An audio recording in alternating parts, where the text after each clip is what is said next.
सुखमणि सुख अमृत प्रभ नाम भगत जना के मन विसराम।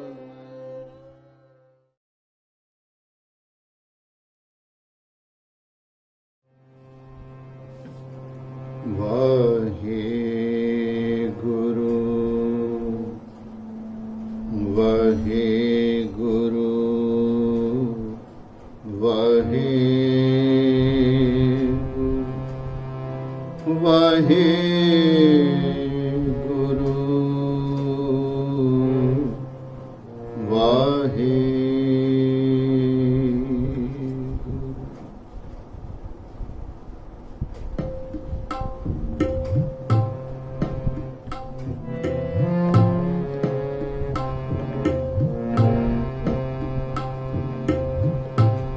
सिमरो सिमर सिमर सुख पाओ सिमरो सिमर सिमर सुख पाओ कल कलेश तन माहे मिटाओ सिमर सिमर सुख पाओ सिमरो सिमर सिमर सुख पाओ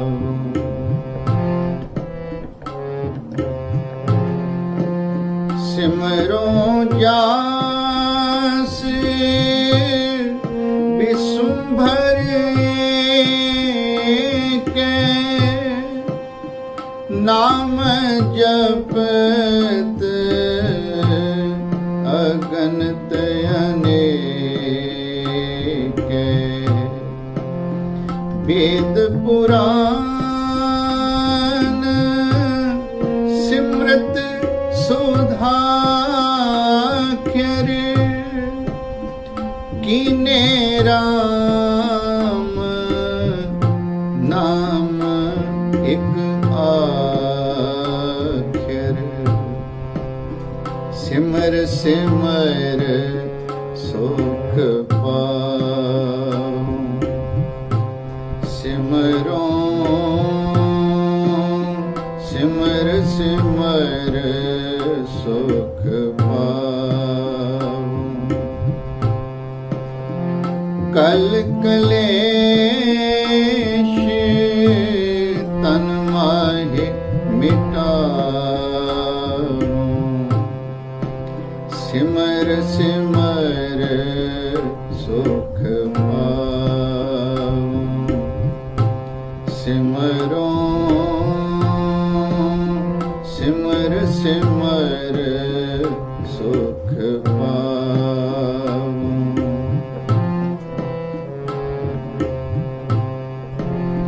किनका एक जिस जीव सावे ताकि महिमा गनी न आवे कांखी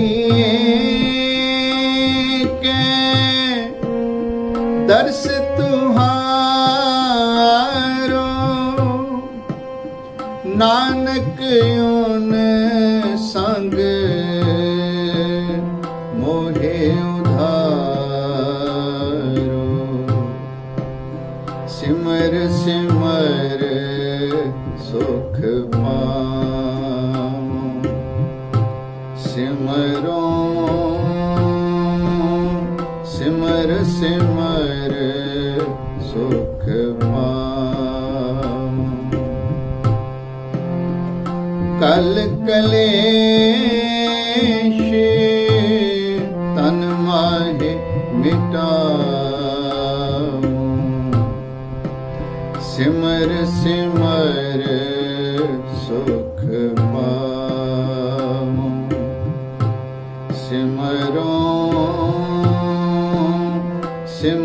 ਸਿਮਰ ਸੁਖ ਪਾਉ। ਸਿਮਰ ਸਿਮਰ ਸੁਖ ਪਾਉ। ਸਿਮਰ ਸਿਮਰ ਸੁਖ ਪਾਉ। ਵਾਹਿਗੁਰੂ ਜੀ ਕਾ ਖਾਲਸਾ, ਵਾਹਿਗੁਰੂ जी की फतेह।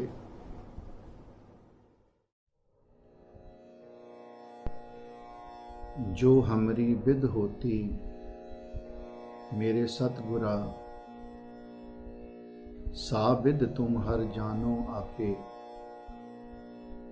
हम रुलते फिरते कोई बात ना पूछता, गुर सतगुर संग कीरे हम थापे। सतगुरु आप मेहर करते ने, सतगुरु आप कृपा करते ने। ये कारज सतगुरु के अपने कारज ने और महाराज आप ही निभाते हैं। साडे तुहाडे सारियां दे विचों दी वो आप ही वरतते ने। ये कारज जिहड़े ने महाराज आप कृपा करके निपरे चढ़ते हैं। जो भी प्यारी संगत इस वक्त ये वीडियो देख रहे हो, आप सारिਆਂ ਨੂੰ बहुत ही प्यार ਦੇ ਨਾਲ वाहिगुरु जी का खालसा, वाहिगुरु जी की फतेह प्रवान होवे जी। ये प्रोजेक्ट जो है सुखमनी साहब दी बाणी, जिन्ना असी इनू नेड़ेों देख सकीए, जिन्ना नेड़े होके समझ सकीए, ये इस प्रोजेक्ट का गोल है, मेन एम है कि असी सुखमनी नाल जुड़ के धन गुरु अर्जन देव महाराज जो सानू समझाना चाहते ने वो समझण का यतन कर सकीए। ते एक गल मैं जरूर कहना चाहांगा शुरुआत विच कि जो अखर मेरे सतगुरु ने गुरबाणी च वरते ने, उन्हां नालों वधिया अखर होर हो नहीं सकते। They are the perfect, the most suitable, ਤੇ ਇਹਦੇ ਨਾਲੋਂ ਅੱਛੇ ਅੱਖਰ ਨਹੀਂ ਕੋਈ ਵਰਤ ਸਕਦਾ। ਤੇ ਜਦੋਂ ਅਸੀਂ ਇਹਨੂੰ ਸਮਝਣ ਦੀ ਕੋਸ਼ਿਸ਼ ਕਰਦੇ ਹਾਂ ਤੇ ਸਾਡੀ ਸਾਰਿਆਂ ਦੀ ਜਿਹੜੀ ਸਮਝਣ ਸ਼ਕਤੀ ਹੈ ਉਹ ਅਲੱਗ-ਅਲੱਗ ਹੈ। And that is why you see there are so many interpretations of the same Bani. And they sound different from each other, if not entirely, but little bit they do have some differences. ਇਹਦਾ ਕਾਰਨ ਇਹੋ ਹੀ ਹੈ ਕਿ ਸਾਡੀ ਸਾਰਿਆਂ ਦੀ ਜੋ ਸਮਝ ਹੈ ਉਹ ਜਿੰਨੀ ਗੁਰੂ ਨੇ ਬਖਸ਼ੀ ਹੈ ਕਿਸੇ ਨੂੰ ਉਨੀ ਹੈ। ਉਸ ਸਮਝ ਦੇ ਨਾਲ ਅਸੀਂ ਪਹਿਲਾਂ ਤੇ ਬਾਣੀ ਨੂੰ ਸਮਝਦੇ ਹਾਂ, ਫਿਰ ਅਸੀਂ ਉਹਨੂੰ ਸਮਝ ਕੇ ਉਹਨੂੰ ਡਿਸਕ੍ਰਾਈਬ ਕਰਨ ਦੀ ਕੋਸ਼ਿਸ਼ ਕਰਦੇ ਹਾਂ। ਸੋ ਅਸੀਂ ਕਿੰਨਾ ਕੁ ਸਮਝ ਪਾ ਰਹੇ ਹਾਂ ਇਹ ਵੀ ਗੁਰੂ ਜਾਣਦਾ। ਤੇ ਉਸ ਸਮਝੇ ਹੋਏ ਨੂੰ ਡਿਸਕ੍ਰਾਈਬ ਕਰਨਾ ਵੀ ਇੱਕ ਆਪਣੇ ਆਪ ਦੇ ਵਿੱਚ ਸਕਿੱਲ ਹੈ। ਉਹ ਅਸੀਂ ਕਿੰਨਾ ਕੁ ਐਫੀਸ਼ੀਐਂਟਲੀ ਕਰ ਪਾ ਰਹੇ ਹਾਂ ਇਹ ਵੀ ਗੁਰੂ ਜਾਣਦਾ। ਸੋ ਇੱਥੇ ਕੋਈ ਵੀ ਨਹੀਂ ਕਹਿ ਸਕਦਾ ਕਿ ਜੋ ਮੈਂ ਕਿਹਾ ਉਹ ਠੀਕ ਕਿਹਾ।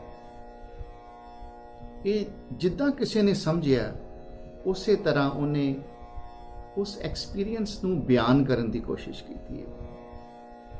ਤੇ ਦੂਸਰੀ ਗੱਲ ਇੱਕ ਹੋਰ ਜ਼ਰੂਰੀ ਹੈ ਕਹਿਣੀ ਕਿ ਮੈਂ ਆਪਣੀ ਗੱਲ ਤੇ ਕਹਿ ਸਕਦਾ ਕਿ ਮੈਂ ਖੁਦ ਐਕਸਪੀਰੀਅੰਸ ਨਹੀਂ ਕੀਤਾ। ਮੈਂ ਜਿਨ੍ਹਾਂ ਨੇ ਐਕਸਪੀਰੀਅੰਸ ਕੀਤਾ ਹੈ ਜਾਂ ਜਿਨ੍ਹਾਂ ਨੇ ਇਸ ਬਾਰੇ ਕੁਝ ਲਿਖਿਆ ਹੈ, ਮੈਂ ਉਹਨਾਂ ਤੋਂ ਸੁਣਿਆ, ਉਹਨਾਂ ਨੂੰ ਪੜ੍ਹਿਆ ਤੇ ਉਹ ਸੁਣ ਕੇ ਪੜ੍ਹ ਕੇ ਮੈਂ ਕੋਸ਼ਿਸ਼ ਕਰ ਰਿਹਾ ਹਾਂ ਕਿ ਮੈਂ ਇਹਨਾਂ ਸ਼ਬਦਾਂ ਨੂੰ, ਇਹਨਾਂ ਦੀ ਵਿਚਾਰ ਸਾਂਝੀ ਕਰ ਸਕਾਂ।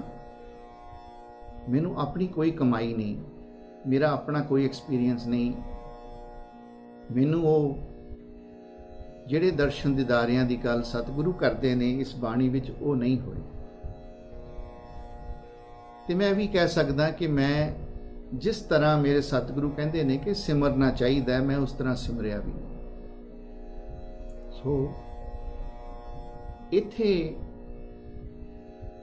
जिन्नी क बल बुद्धि, जिन्नी क समझ, जिन्नी क सियाणप सतगुरु ने बख्शी है, वो वरत के असी जिन्ना क न्याय कर पा रहे हाँ वो करांगे।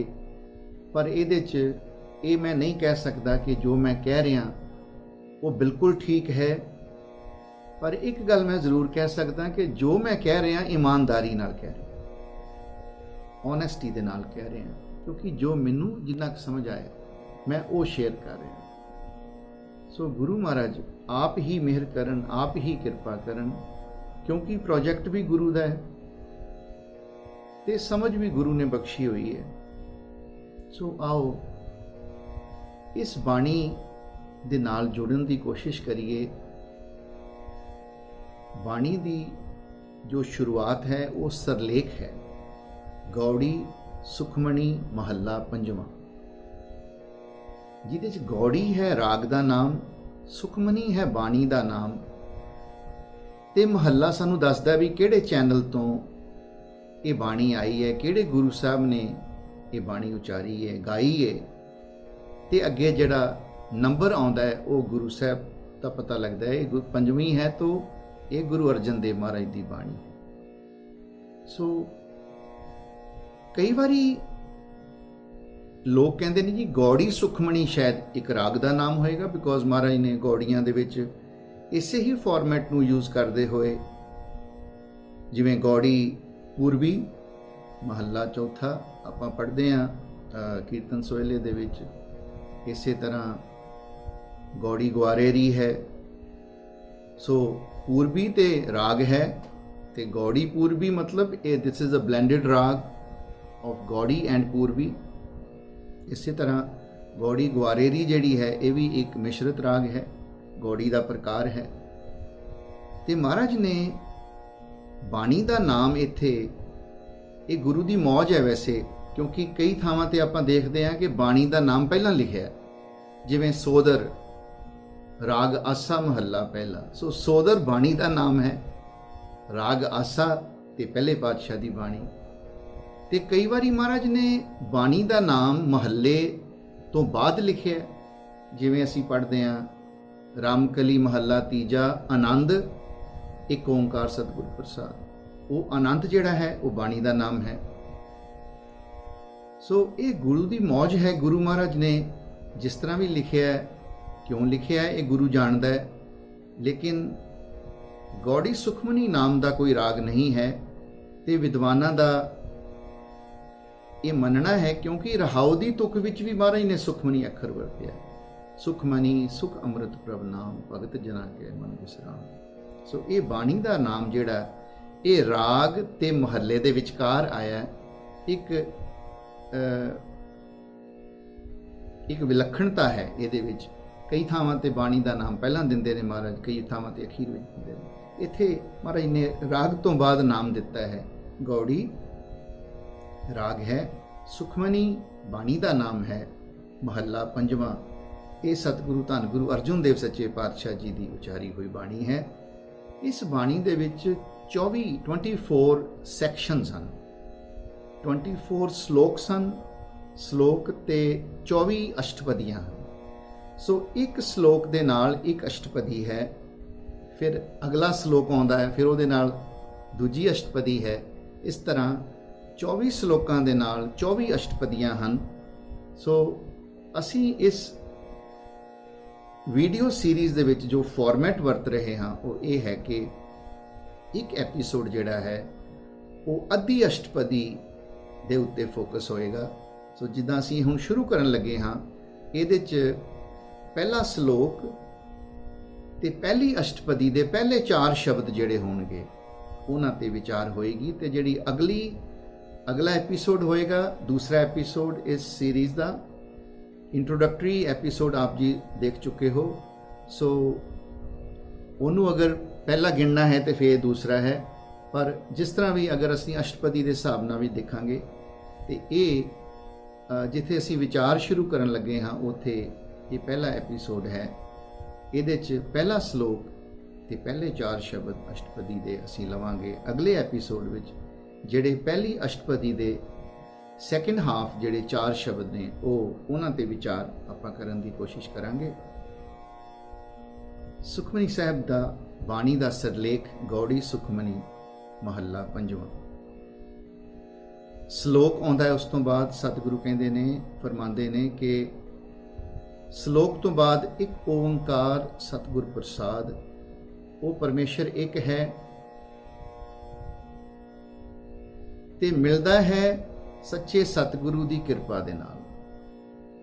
ਮੂਲ ਮੰਤਰ ਦੇ ਵਿੱਚ ਇੱਕ ਓੰਕਾਰ ਤੋਂ ਸ਼ੁਰੂ ਹੁੰਦਾ ਹੈ ਤੇ ਗੁਰ ਪ੍ਰਸਾਦ ਤੇ ਖਤਮ ਹੁੰਦਾ ਹੈ। ਸੋ ਇਹ ਵੀ ਇੱਕ ਮੰਗਲਾਚਰਨ ਹੈ ਜੋ ਕਿ ਮਹਾਰਾਜ ਨੇ ਬਹੁਤ ਜਗ੍ਹਾ ਗੁਰਬਾਣੀ ਦੇ ਵਿੱਚ, ਗੁਰੂ ਗ੍ਰੰਥ ਸਾਹਿਬ ਦੇ ਵਿੱਚ ਯੂਜ਼ ਕੀਤਾ ਹੈ। ਇੱਕ ਓੰਕਾਰ ਸਤਿਗੁਰ ਪ੍ਰਸਾਦ, ਉਹ ਵਾਹਿਗੁਰੂ ਇੱਕ ਹੈ ਤੇ ਮਿਲਦਾ ਹੈ ਸਤਿਗੁਰੂ ਦੀ ਕਿਰਪਾ ਦੇ ਨਾਲ, ਸਤਿਗੁਰੂ ਦੀ ਪ੍ਰਸੰਨਤਾ ਦੇ ਨਾਲ।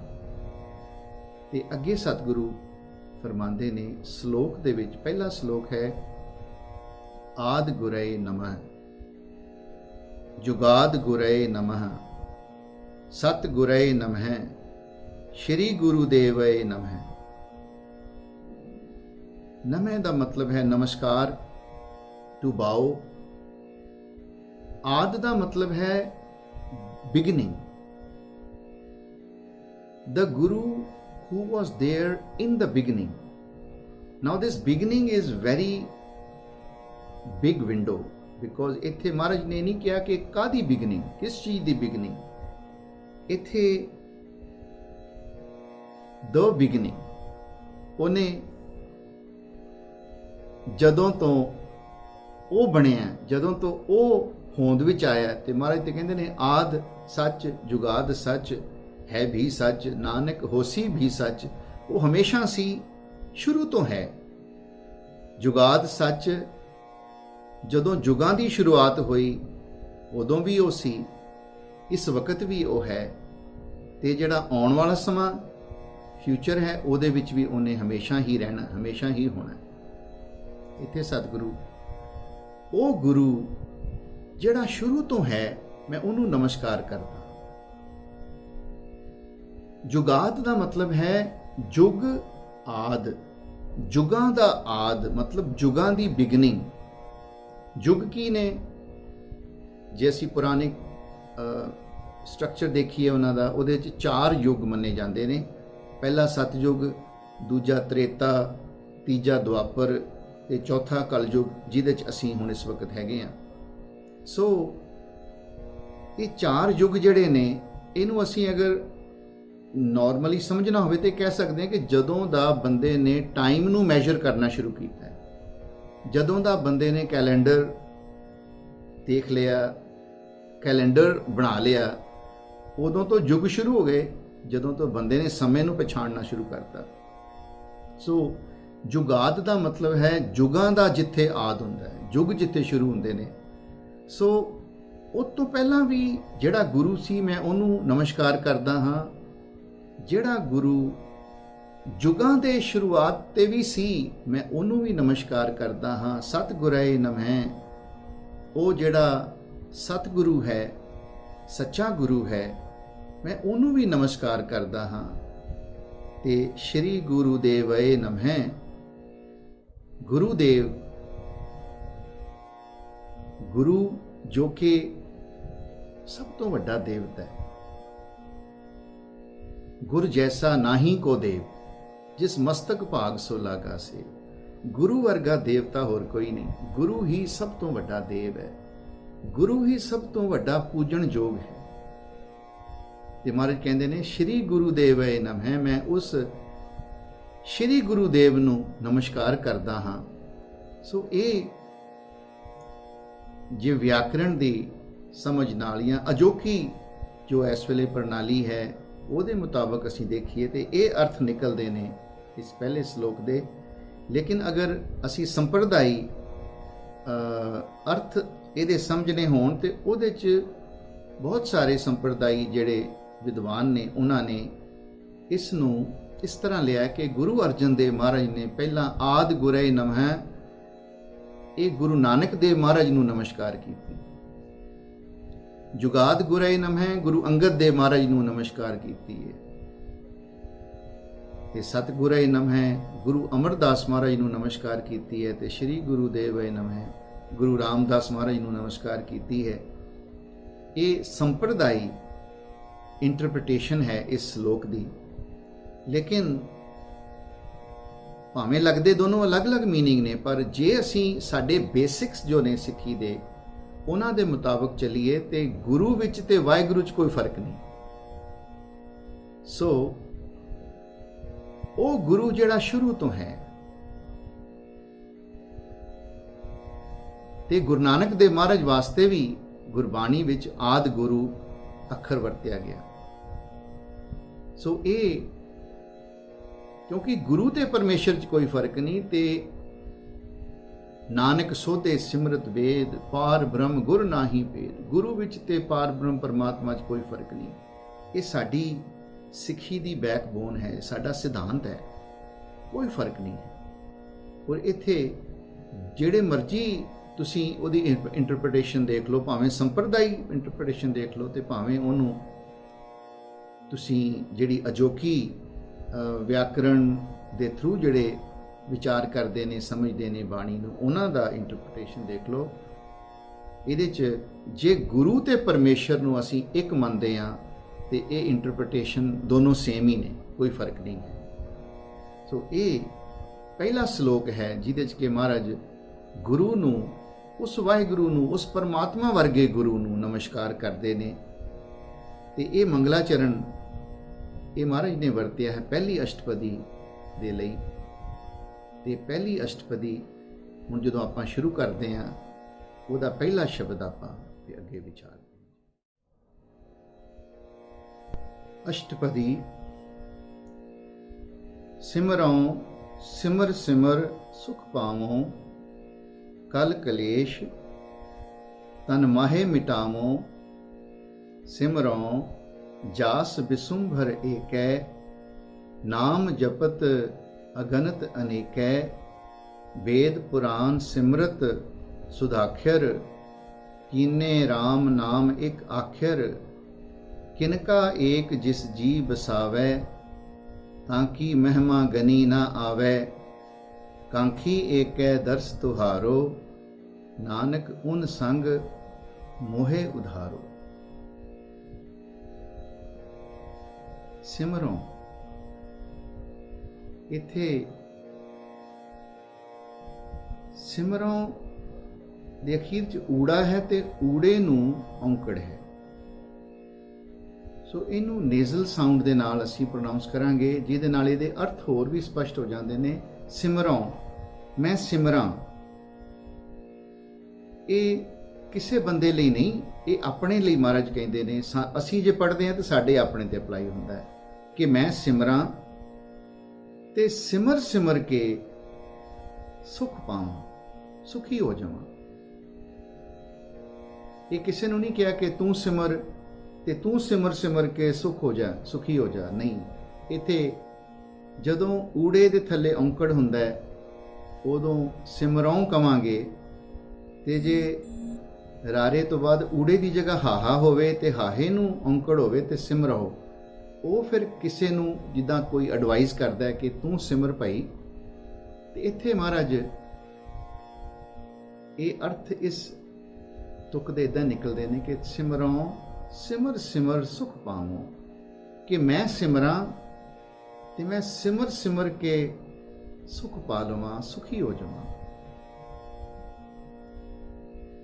ਕਲ ਕਲੇਸ਼ ਤਨ ਮਾਹੇ ਮਿਟਾਵੋ, ਜਿਹੜੇ ਮੇਰੇ ਸਰੀਰ ਦੇ ਕਲ ਕਲੇਸ਼ ਨੇ, ਦੁੱਖ ਨੇ, ਪੀੜਾ ਹੈ, ਇਹ ਸਾਰੇ ਸਰੀਰ ਵਿੱਚੋਂ ਮੈਂ ਇਹ ਸਭ ਨੂੰ ਮਿਟਾ ਲਵਾਂ। ਕਿੱਦਾਂ ਮਿਟਾਵਾਂ? ਵਾਹਿਗੁਰੂ ਨੂੰ ਸਿਮਰ ਕੇ। ਸਿਮਰਨਾ ਕੀ ਹੁੰਦਾ ਹੈ? ਸਿਮਰਨ ਅੱਖਰ ਜਿਹੜਾ ਹੈ, ਇਹਦੀ ਰੂਟ ਜਿਹੜੀ ਹੈ ਨਾ ਸੰਸਕ੍ਰਿਤ ਵਿੱਚ ਹੈ, ਤੇ ਸੰਸਕ੍ਰਿਤ ਵਿੱਚ ਅੱਖਰ ਹੈ ਸਮਰਨ। ਸਮਰਨ ਮਤਲਬ ਯਾਦ, ਟੂ ਰਿਮੈਂਬਰ, ਰਿਮੈਂਬਰੈਂਸ। ਯਾਦ ਹੀ ਸਿਮਰਨ ਹੈ। ਸੋ ਸਮਰਨ ਤੋਂ ਹੋਰ ਸਿੰਪਲੀਫਾਈ ਹੋ ਗਿਆ ਅੱਖਰ, ਸਿੰਪਲੀਫਾਈ ਹੋ ਕੇ ਸੁਮਿਰਨ ਬਣ ਗਿਆ, ਸੁਮਿਰਨ ਤੋਂ ਹੋਰ ਸਿੰਪਲੀਫਾਈ ਹੋ ਗਿਆ ਸਿਮਰਨ ਬਣ ਗਿਆ। ਇਸ ਤਰ੍ਹਾਂ ਦੇ ਬੜੇ ਅੱਖਰ ਨੇ ਜੋ ਕਿ ਇੱਕੋ ਹੀ ਮੀਨਿੰਗ ਹੈ, ਲੇਕਿਨ ਉਹਦੇ ਸਮੇਂ ਦੇ ਨਾਲ ਰੂਪ ਬਦਲ ਜਾਂਦੇ ਨੇ, ਪ੍ਰੋਨਾਊਂਸੀਏਸ਼ਨ ਚੇਂਜ ਹੋ ਜਾਂਦੀ ਹੈ। ਵੈਸੇ ਤਾਂ ਤੁਸੀਂ ਜਿੱਥੇ ਮਰਜ਼ੀ ਇੰਡੀਆ ਵਿੱਚ ਤਾਂ ਸਪੈਸ਼ਲੀ ਅਸੀਂ ਕਹਿ ਸਕਦੇ ਹਾਂ ਕਿ ਤੁਸੀਂ ਦੇਖ ਲਓ ਕਿ ਹਰ 20 ਕਿਲੋਮੀਟਰ ਤੋਂ ਬਾਅਦ ਡਾਇਲੈਕਟ ਜਿਹੜਾ ਹੈ ਉਹ ਚੇਂਜ ਹੋ ਜਾਂਦਾ। ਹਰ 20 ਕਿਲੋਮੀਟਰ ਤੋਂ ਬਾਅਦ ਅਗਰ ਪੰਜਾਬੀ ਵੀ ਬੋਲਦੇ ਹਾਂ ਤਾਂ ਉਹਦੇ 'ਚ ਥੋੜ੍ਹਾ ਬਹੁਤਾ ਫਰਕ ਆ ਜਾਂਦਾ ਹੈ। ਸੋ ਇਹ ਡਾਇਲੈਕਟ ਜਿਹੜਾ ਹੈ, ਅਸੀਂ ਕਿੱਥੇ ਰਹਿੰਦੇ ਹਾਂ, ਸਾਡੀ ਕਿਹੜੀ ਬੋਲੀ ਹੈ, ਅਸੀਂ ਇਹਦੇ ਨਾਲ ਕਈ ਅੱਖਰ ਜਿਹੜੇ ਸੰਸਕ੍ਰਿਤ ਦੇ ਨੇ ਉਹ ਸਿੰਪਲੀਫਾਈ ਹੋ ਜਾਂਦੇ ਨੇ। ਉਹਨਾਂ ਦੀ ਪ੍ਰੋਨਾਊਂਸੀਏਸ਼ਨ ਜਿਹੜੀ ਹੈ ਲੋਕਾਂ ਦੇ ਵਰਤਣ ਦੇ ਨਾਲ, ਆਮ ਲੋਕ ਜਦੋਂ ਵਰਤਣ ਲੱਗ ਪੈਂਦੇ ਨੇ ਤੇ ਉਹ ਪ੍ਰੋਨਾਊਂਸੀਏਸ਼ਨ ਜਿਹੜੀ ਹੈ ਉਹਦੀ ਕਈ ਵਾਰੀ ਵੱਖਰੀ ਹੋ ਜਾਂਦੀ ਹੈ। ਤਾਂ ਇੱਥੇ ਸਿਮਰਨ ਜਿਹੜਾ ਅੱਖਰ ਹੈ ਇਹਦਾ ਇੱਕੋ ਹੀ ਮੀਨਿੰਗ ਹੈ, ਉਹੋ ਹੀ ਅੱਖਰ ਹੈ ਸਮਰਨ, ਜਿਹਦਾ ਮਤਲਬ ਹੈ ਯਾਦ। ਇੱਥੇ ਇੱਕ ਬੜਾ ਇੰਪੋਰਟੈਂਟ ਟੌਪਿਕ ਹੈ ਇਹ ਸਿਮਰਨ ਦਾ। ਤੇ ਯਾਦ ਜਿਹੜੀ ਹੈ ਉਹ ਕਾਹਦਾ ਸਬਜੈਕਟ ਹੈ? ਇਹ ਜ਼ੁਬਾਨ ਦਾ ਸਬਜੈਕਟ ਹੈ? Is it a subject of speech, ਜਾਂ ਇਹ ਸਾਡੇ ਕੰਨਾਂ ਦਾ ਵਿਸ਼ਾ ਹੈ, ਕਿ ਇਹ ਸਾਡੇ ਮਨ ਦਾ ਵਿਸ਼ਾ ਹੈ? How do you remember? ਤੁਸੀਂ ਕਿੱਦਾਂ ਯਾਦ ਕਰਦੇ ਹੋ? ਤੁਸੀਂ ਬੋਲ ਕੇ ਯਾਦ ਕਰਦੇ ਹੋ ਜਾਂ ਤੁਸੀਂ ਸੁਣ ਕੇ ਯਾਦ ਕਰਦੇ ਹੋ? ਨਹੀਂ, ਤੁਸੀਂ ਮਨ ਦੇ ਨਾਲ ਯਾਦ ਕਰਦੇ ਹੋ। ਤੁਸੀਂ ਯਾਦ ਕਰਦੇ ਹੋ ਜਦੋਂ ਤੁਹਾਨੂੰ ਕਿਸੇ ਅੱਖਰ ਬੋਲਣ ਦੀ ਲੋੜ ਵੀ ਨਹੀਂ, ਤੁਸੀਂ ਫਿਰ ਵੀ ਯਾਦ ਕਰਦੇ ਹੋ। ਹੁਣ ਮਾਂ ਦਾ ਬੱਚਾ, ਛੋਟਾ ਬੱਚਾ ਸਕੂਲ ਜਾਂਦਾ ਹੈ, ਸਕੂਲ ਬੱਸ ਆਂਦੀ ਹੈ, ਇੰਨੇ ਵਜੇ ਆਂਦੀ ਹੈ, ਉਹ ਬੱਸ ਅਗਰ 5 ਮਿੰਟ 10 ਮਿੰਟ ਲੇਟ ਹੋ ਜਾਏ, ਮਾਂ ਭਾਵੇਂ ਸਭ ਕੁਝ ਕਰਦੀ ਰਹਿੰਦੀ ਹੈ ਘਰ ਵਿੱਚ, ਜੋ ਕਰਦੀ ਹੁੰਦੀ ਹੈ ਕਰੀ ਜਾਂਦੀ ਹੈ, ਲੇਕਿਨ ਉਹਦਾ ਧਿਆਨ ਜਿਹੜਾ ਹੈ ਉਹ ਬੱਚੇ ਦੇ ਵਿੱਚ ਲੱਗਾ ਹੋਇਆ ਕਿ ਹਾਏ ਬੱਚਾ ਕਿਉਂ ਇੰਨਾ ਲੇਟ ਹੋ ਗਿਆ, ਕਿਉਂ ਨਹੀਂ ਆਇਆ। ਤੇ ਫਿਰ ਖਿਆਲ ਆਉਣ ਲੱਗ ਪੈਂਦੇ ਕਿਤੇ ਇਹ ਨਾ ਹੋ ਗਿਆ ਹੋਵੇ, ਕਿਤੇ ਉਹ ਨਾ ਹੋ ਗਿਆ ਹੋਵੇ। ਇਹ ਹੈ ਸਿਮਰਨ। ਇਹਦੇ 'ਚ ਉਹ ਬੱਚੇ ਦਾ ਨਾਮ ਲੈ ਕੇ ਬਾਰ-ਬਾਰ ਬੱਚੇ ਦਾ ਨਾਮ ਨਹੀਂ ਬੁਲਾਉਣ ਲੱਗ ਪੈਂਦੀ, ਉਹਦਾ ਮਨ ਬੱਚੇ ਵੱਲ ਹੈ, ਬੱਚੇ ਵੱਲ ਉਹਦੀ ਇਕਾਗਰਤਾ ਹੈ ਮਨ ਦੀ, ਉਹ ਹੈ ਯਾਦ। ਤੇ ਭਗਤ ਨਾਮਦੇਵ ਜੀ ਦਾ ਵੀ ਬੜਾ ਪਿਆਰਾ ਸ਼ਬਦ ਹੈ ਇਸ ਦੇ ਉੱਤੇ। ਜਦੋਂ ਭਗਤ ਤਰਲੋਚਨ ਜੀ ਪੁੱਛਦੇ ਨੇ, ਉਹ ਨਾਮਿਆ ਤੂੰ ਕੰਮ ਕਰਨ ਲੱਗਾ ਹੋਇਆ ਤੇ ਤੂੰ ਭਗਤੀ ਕਿਉਂ ਨਹੀਂ ਕਰਦਾ? ਤੇ ਭਗਤ ਨਾਮਦੇਵ ਜੀ ਕਹਿੰਦੇ ਨੇ, ਜਿਹੜੀ ਭਗਤੀ ਤੂੰ ਸਮਝਦਾ ਹੈ ਉਹ ਨਹੀਂ, ਮੇਰੀ ਭਗਤੀ ਤੇ ਹਰ ਵੇਲੇ ਹੀ ਚੱਲਦੀ ਪਈ ਹੈ। ਆਨੀ ਲੈ ਕਾਗਦ ਕਾਟੀ ਲੈ ਗੁੱਡੀ, ਆਕਾਸ਼ ਮਧੇ ਭਰਮੀਆਂ ਲੈ, ਪੰਜ ਜਨਾ ਸੋ ਬਾਤ ਬਤਉਆ, ਚੀਤ ਸੋ ਡੋਰੀ ਰਾਖੀ ਲੈ। ਜਿੱਦਾਂ ਬੱਚੇ ਗੁੱਡੀ ਉਡਾਉਂਦੇ ਨੇ, ਗੱਲਾਂ ਬਾਤਾਂ ਵੀ ਕਰੀ ਜਾਂਦੇ ਨੇ, ਨੱਠੀ ਭੱਜੀ ਵੀ ਜਾਂਦੇ ਨੇ, ਕਈ ਵਾਰੀ ਤੇ ਪਿੰਡਾਂ 'ਚ ਇੱਕ ਛੱਤ ਤੋਂ ਟੱਪ ਕੇ ਦੂਜੀ ਛੱਤ ਤੇ ਚਲੇ ਜਾਂਦੇ ਨੇ, ਪਤੰਗ ਉਡਾਉਂਦੇ ਉਡਾਉਂਦੇ, ਤੇ ਸਭ ਹਾਸਾ ਮਖੌਲ ਵੀ ਕਰਦੇ ਨੇ, ਲੇਕਿਨ ਧਿਆਨ ਗੁੱਡੀ ਵਾਲੇ। ਇਸੇ ਤਰ੍ਹਾਂ ਇਸੇ ਸ਼ਬਦ 'ਚ ਮਹਾਰਾਜ ਸੁਨਿਆਰੇ ਦਾ ਜ਼ਿਕਰ ਕਰਦੇ ਨੇ ਕਿ ਗੋਲਡਸਮਿਥ ਜਿਹੜਾ ਕੰਮ ਕਰ ਰਿਹਾ ਹੁੰਦਾ ਹੈ, ਉਹਦੀ ਜਿਹੜੀ ਫਰਨੈਸ ਹੁੰਦੀ ਹੈ ਸੋਨੇ ਵਾਲੀ, ਉਹਦੇ 'ਚ ਗੋਲਡ ਉਹਨੇ ਪਾਇਆ ਹੁੰਦਾ ਹੈ, ਤੇ ਉਹ ਕੰਮ ਵੀ ਕਰੀ ਜਾਂਦਾ ਹੈ, ਤੇ ਜਿਹੜਾ ਗਾਹਕ ਆਂਦਾ ਉਹਦੇ ਨਾਲ ਗੱਲਾਂ ਵੀ ਕਰੀ ਜਾਂਦਾ ਹੈ, ਸਭ ਕੁਝ ਕਰੀ ਜਾਂਦਾ ਹੈ, ਪਰ ਧਿਆਨ ਉਹਦਾ ਸੋਨੇ ਵੱਲ ਹੁੰਦਾ ਹੈ, ਕਿਤੇ ਉਹ ਖਰਾਬ ਨਾ ਹੋ ਜਾਏ, ਕਿਤੇ ਉਹ ਗੱਲ ਨਾ ਜਾਏ। ਇਸੇ ਤਰ੍ਹਾਂ ਅੱਗੇ ਮਹਾਰਾਜ ਦੀ ਬਾਣੀ, ਇਹ ਭਗਤ ਨਾਮਦੇਵ ਜੀ ਦੀ ਇਹ ਸ਼ਬਦ ਦੇ ਵਿੱਚ ਭਗਤ ਜੀ ਅੱਗੇ ਹੋਰ ਐਗਜ਼ਾਮਪਲ ਦੇ ਕੇ ਸਮਝਾਉਂਦੇ ਨੇ ਕਿ ਜਿੱਦਾਂ ਬੀਬੀਆਂ ਬੱਚੀਆਂ ਸਿਰ ਤੇ ਮਟਕਾ ਚੱਕ ਕੇ, ਘੜਾ ਚੱਕ ਕੇ ਪਾਣੀ ਲੈ ਕੇ ਆਉਂਦੀਆਂ ਸਨ, ਰਸਤੇ 'ਚ ਗੱਲਾਂ ਬਾਤਾਂ ਵੀ ਕਰੀ ਜਾਂਦੀਆਂ ਸਨ, ਉੱਚਾ ਨੀਵਾਂ ਥਾਂ ਵੀ ਆਉਂਦਾ ਸੀ, ਉਹ ਵੀ ਲੰਘ ਜਾਂਦੀਆਂ ਸਨ, ਲੇਕਿਨ ਧਿਆਨ ਉਹਨਾਂ ਦਾ ਗਾਗਰ ਵੱਲ ਰਹਿੰਦਾ ਸੀ। ਗਾਂ ਦਾ ਜ਼ਿਕਰ ਕਰਦੇ ਨੇ, ਗਾਂ ਸਵੇਰ ਤੋਂ ਲੈ ਕੇ ਸ਼ਾਮ ਤੱਕ ਚਰਨ ਗਈ ਹੋਈ ਹੈ, ਪਰ ਉਹਦਾ ਧਿਆਨ ਆਪਣੇ ਵੱਛੇ ਵੱਲ ਹੈ, ਤੇ ਜਦੋਂ ਆਏਗੀ ਸਿੱਧੀ ਉਸ ਥਾਂ ਤੇ ਜਾਏਗੀ ਜਿੱਥੇ ਉਹਦਾ ਵੱਛਾ ਬਣਿਆ। ਇਸੇ ਤਰ੍ਹਾਂ ਮਾਂ ਦਾ ਜ਼ਿਕਰ ਵੀ ਭਗਤ ਨਾਮਦੇਵ ਜੀ ਕਰਦੇ ਨੇ, ਕਹਿਤ ਨਾਮ ਦਿਓ ਸੁਨੋ ਤਰਲੋਚਨ, ਬਾਲਕ ਪਾਲਨ ਪੌੜੀਏ ਲੈ, ਅੰਤਰ ਬਾਹਰ ਕਾਜ ਵਿਰੋਧੀ, ਚੀਤ ਸੁਬਾਰਕ ਰਾਖੀਏ। ਮਾਂ ਸਭ ਕੁਝ ਕੰਮ ਕਰਦੀ ਰਹਿੰਦੀ ਹੈ, ਪਾਲਣੇ ਵਿੱਚ ਉਹਦਾ ਬੱਚਾ ਹੈ, ਸਭ ਕੁਝ ਕਰਦੀ ਏ, ਘਰ ਦੇ ਸਾਰੇ ਕੰਮ ਕਰੀ ਜਾਂਦੀ ਏ, ਪਰ ਧਿਆਨ ਉਹਦਾ ਜਿਹੜਾ ਬੱਚੇ ਵੱਲ ਹੁੰਦਾ ਹੈ, ਇਹ ਹੈ ਅਸਲੀ ਸਿਮਰਨ।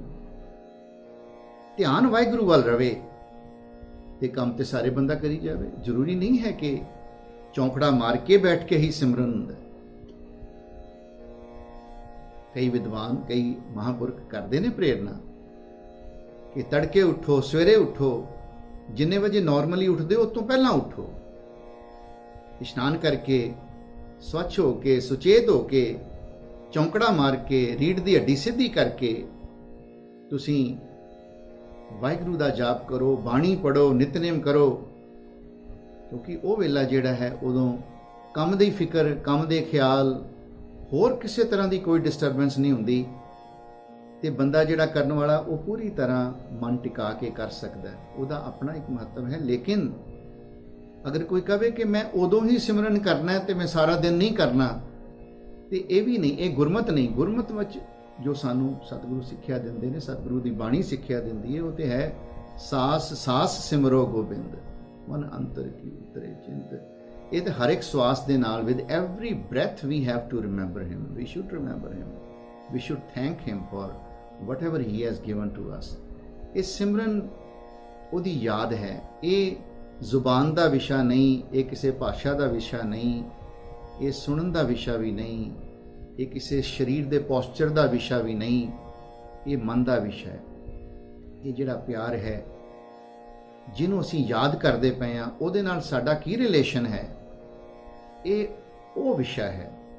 ਇਹਦੇ ਤੋਂ ਉਹ ਪਤਾ ਲੱਗਦਾ ਹੈ। ਤੋ ਸਤਿਗੁਰੂ ਕਹਿੰਦੇ ਨੇ ਮੈਂ ਸਿਮਰਾਂ, ਮੈਂ ਉਹਨੂੰ ਯਾਦ ਕਰਾਂ ਤੇ ਉਹਨੂੰ ਯਾਦ ਕਰ ਕਰਕੇ ਮੈਨੂੰ ਸੁੱਖ ਮਿਲਦਾ ਹੈ ਤੇ ਮੇਰੇ ਸਰੀਰ ਦੇ, ਤਨ ਦੇ ਸਾਰੇ ਕਲ ਕਲੇਸ਼, ਸਭ ਦੁੱਖ ਦਰਦ ਦੂਰ ਹੋ ਜਾਂਦੇ ਨੇ। all the pain of my body and mind goes away when I remember him। ਸਿਮਰੋਂ ਜਾਸ ਬਿਸੁੰਭਰ ਏਕੈ। ਮੈਂ ਸਿਮਰਾਂ, ਮੈਂ ਯਾਦ ਕਰਾਂ। ਕਿਹਨੂੰ ਯਾਦ ਕਰਾਂ?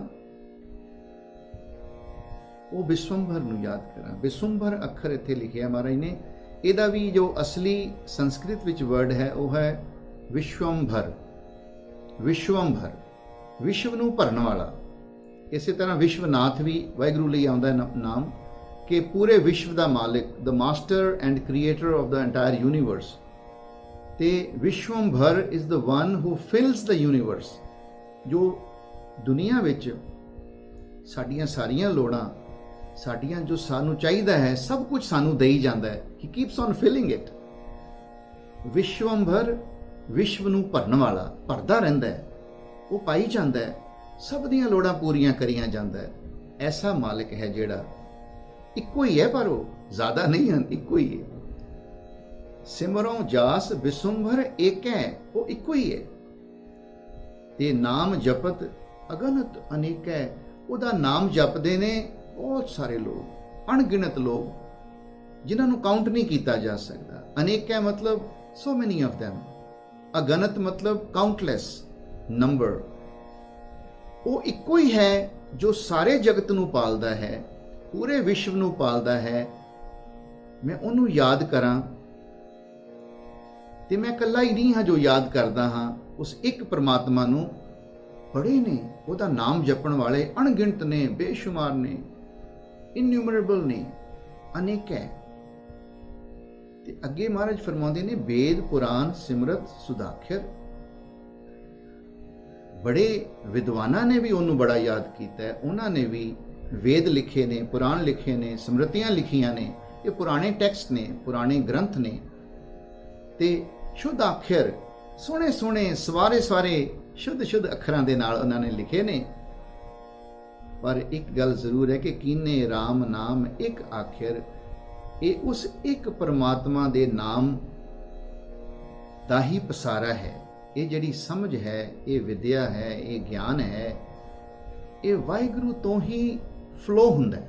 Waheguru is the source of entire intellect in this world. So Ved Puran ਸਿਮਰਤੀਆਂ ਬੜੇ ਸੋਹਣੀਆਂ ਲਿਖੀਆਂ ਹੋਈਆਂ ਨੇ, ਬੜੇ ਸ਼ੁਭ ਅੱਖਰ, ਸ਼ੁੱਧ ਅੱਖਰ, ਪਿਆਰੇ ਪਿਆਰੇ ਬੋਲ ਲਿਖੇ ਹੋਏ ਨੇ। ਪਰ ਉਹ ਸਾਰੇ ਇਸ ਗੱਲ ਨੂੰ ਮੰਨਦੇ ਨੇ ਕਿ ਜੇ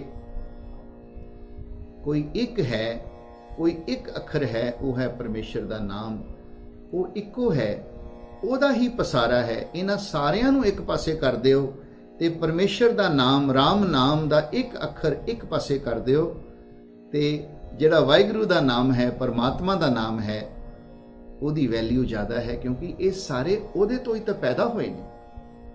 ਇੱਕ ਪਰਮਾਤਮਾ ਦੇ ਨਾਮ ਤੋਂ ਹੀ ਇਹ ਸਾਰੇ ਜਿਹੜੇ ਗ੍ਰੰਥ ਨੇ, ਜਿਨ੍ਹਾਂ ਚੋਂ ਕਿ ਬਹੁਤ ਲੋਕੀ ਨੌਲੇਜ ਲੈਂਦੇ ਨੇ, ਇਹ ਗਿਆਨ ਦੇ ਨਾਲ ਭਰੇ ਹੋਏ ਨੇ, ਸੋਹਣੇ ਸੋਹਣੇ ਅੱਖਰਾਂ ਨਾਲ ਲਿਖੇ ਹੋਏ ਨੇ। ਮਹਾਰਾਜ ਕਹਿੰਦੇ ਨੇ ਇਹ ਉਸ ਪਰਮੇਸ਼ਰ ਦੇ ਰਾਮ ਨਾਮ ਦੇ ਹੀ ਬਣੇ ਹੋਏ ਨੇ, ਉਸ ਦਾ ਹੀ ਪਸਾਰਾ ਹੈ।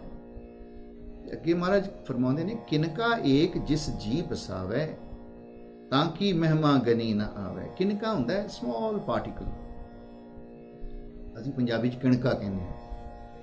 ਇੱਕ ਕਿਣਕਾ ਵੀ ਉਸ ਵਾਹਿਗੁਰੂ ਦੇ ਨਾਮ ਦਾ, ਕਿਉਂਕਿ ਰਾਮ ਨਾਮ ਦੀ ਗੱਲ ਹੋ ਰਹੀ ਹੈ,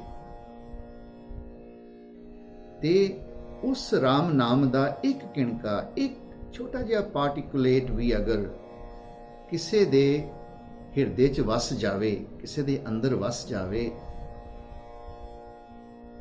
ਤੇ ਉਹਦੀਆਂ ਇੰਨੀਆਂ ਸਿਫਤਾਂ ਹੋ ਜਾਂਦੀਆਂ ਨੇ, ਉਹਦੇ 'ਚ ਇਸ ਤਰ੍ਹਾਂ ਦੀ ਟਰਾਂਸਫੋਰਮੇਸ਼ਨ ਆ ਜਾਂਦੀ ਹੈ, ਉਹ ਇਤਨਾ ਗ੍ਰੇਟ ਹੋ ਜਾਂਦਾ ਹੈ ਕਿ ਉਹਨੂੰ ਅਗਰ ਅਸੀਂ ਡਿਸਕ੍ਰਾਈਬ ਕਰਨਾ ਚਾਹੀਏ ਉਹਦੀ ਗ੍ਰੇਟਨੈਸ ਨੂੰ, ਤਾਂ ਉਹ ਡਿਸਕ੍ਰਾਈਬ ਵੀ ਨਹੀਂ ਕੀਤੀ ਜਾ ਸਕਦੀ। ਤਾਂ ਕਿ ਮਹਿਮਾ ਗਨੀ ਨਾ ਆਵੇ, ਕੋਈ ਗਿਣ ਨਹੀਂ ਸਕਦਾ ਉਹਦੇ ਗੁਣਾਂ ਨੂੰ।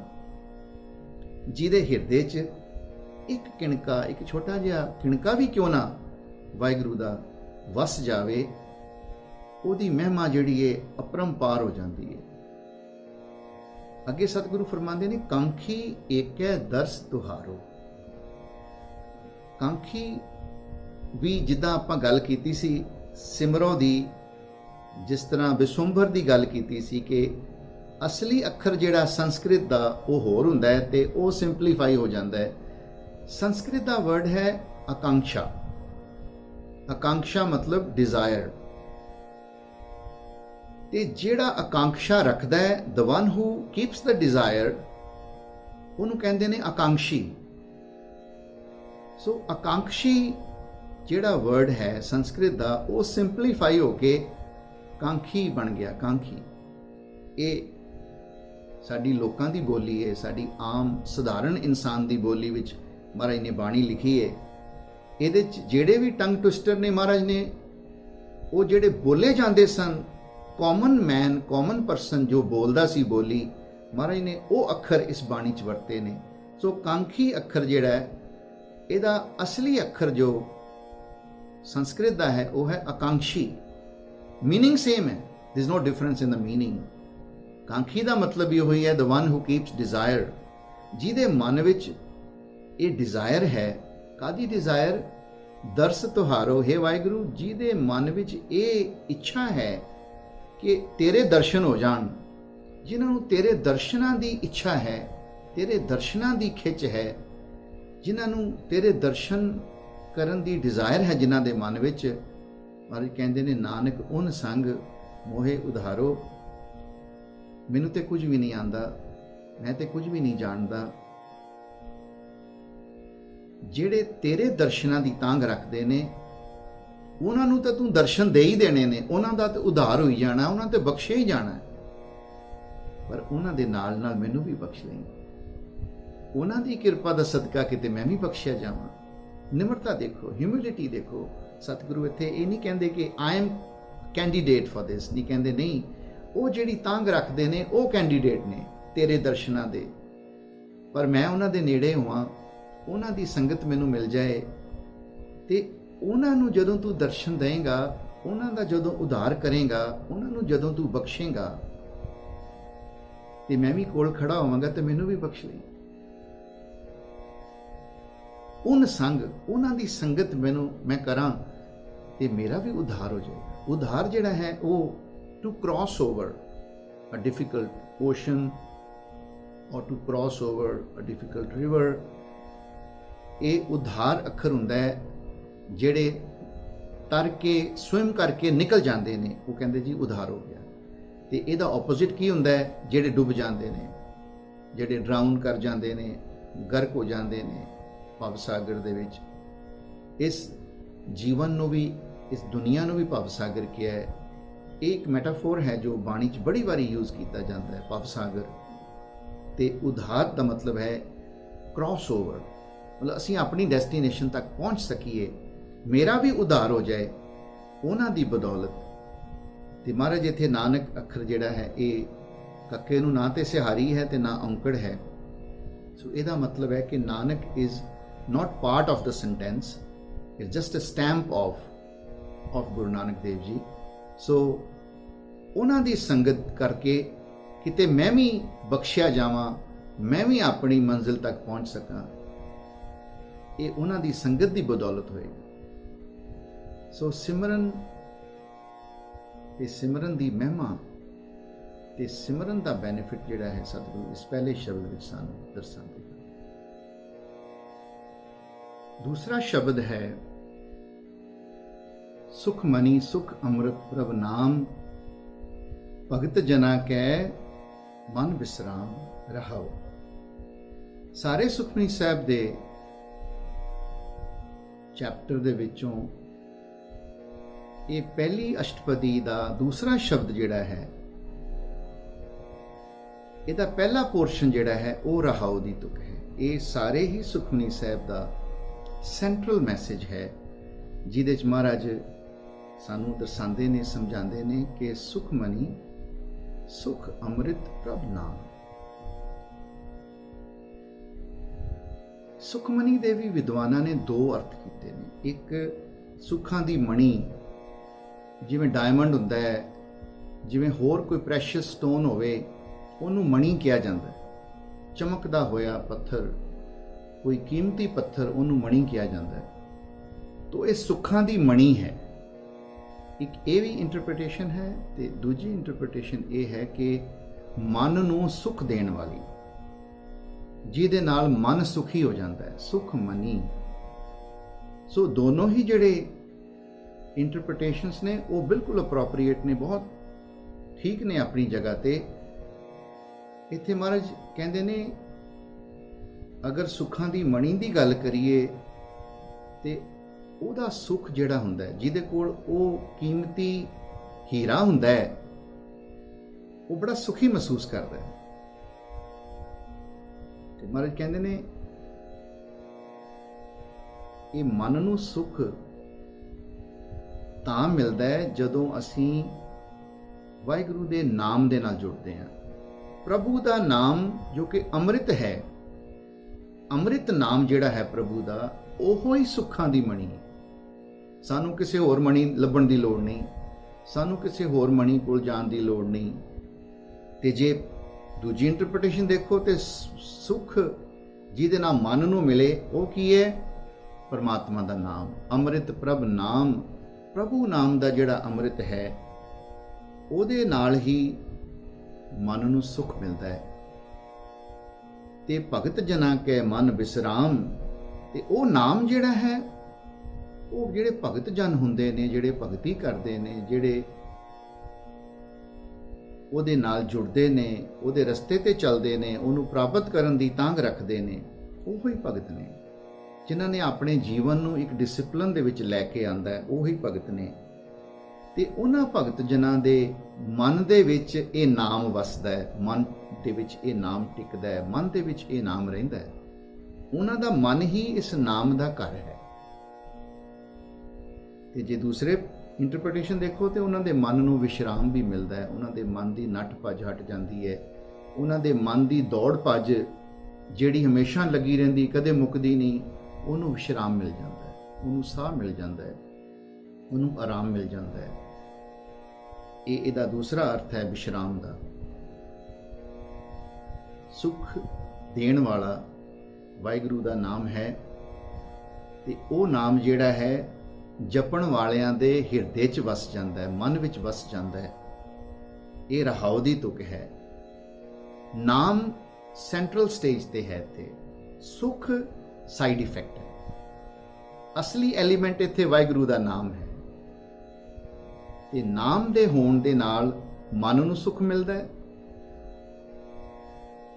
ਤੇ ਉਹ ਨਾਮ ਜਿਹੜਾ ਸਾਡੇ ਮਨ ਵਿੱਚ ਹੀ ਵਸਦਾ ਹੈ, ਉਹ ਮਨ ਵਿੱਚ ਵਸਣ ਲੱਗ ਪੈਂਦਾ ਹੈ। ਤੇ ਉਹੋ ਹੀ ਭਗਤ ਨੇ ਜਿਨ੍ਹਾਂ ਦੇ ਮਨ ਵਿੱਚ ਪਰਮੇਸ਼ਰ ਦਾ ਨਾਮ ਆ ਕੇ ਟਿਕ ਜਾਂਦਾ ਹੈ। ਇਹ ਰਹਾਉ ਦੀ ਤੁਕ ਹੈ।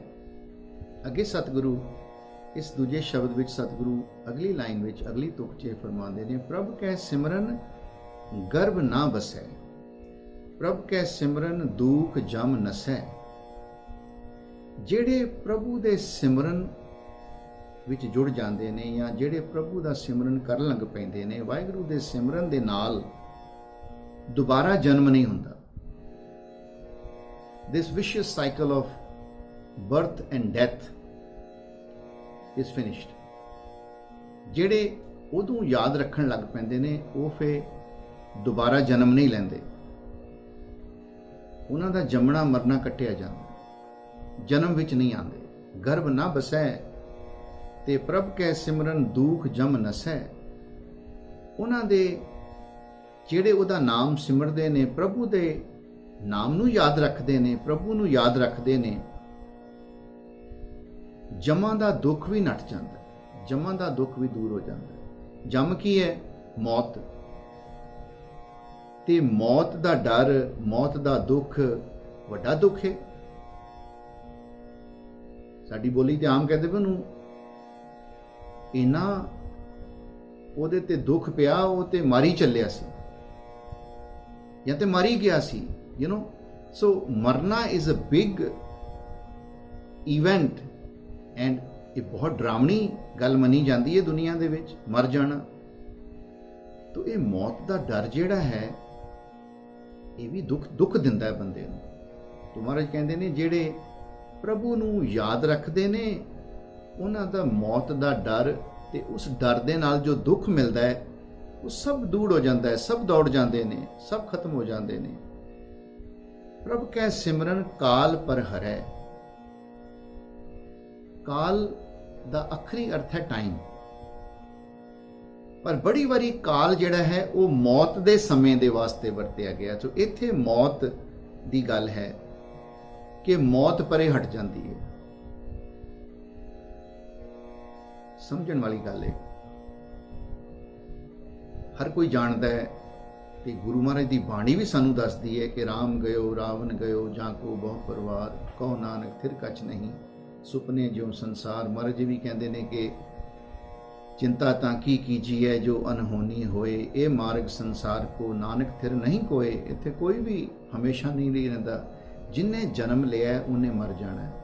ਪਰ ਇੱਕ ਗੱਲ ਧਿਆਨ ਦਿਓ, ਇਹ ਸਰੀਰ ਜਨਮ ਲੈਂਦਾ ਤੇ ਸਰੀਰ ਹੀ ਮਰਦਾ, ਸ਼ਖਸੀਅਤ ਨਹੀਂ ਮਰਦੀ, ਪਰਸਨੈਲਿਟੀ ਨਹੀਂ ਮਰਦੀ, ਆਈਡੈਂਟਿਟੀ ਨਹੀਂ ਮਰਦੀ।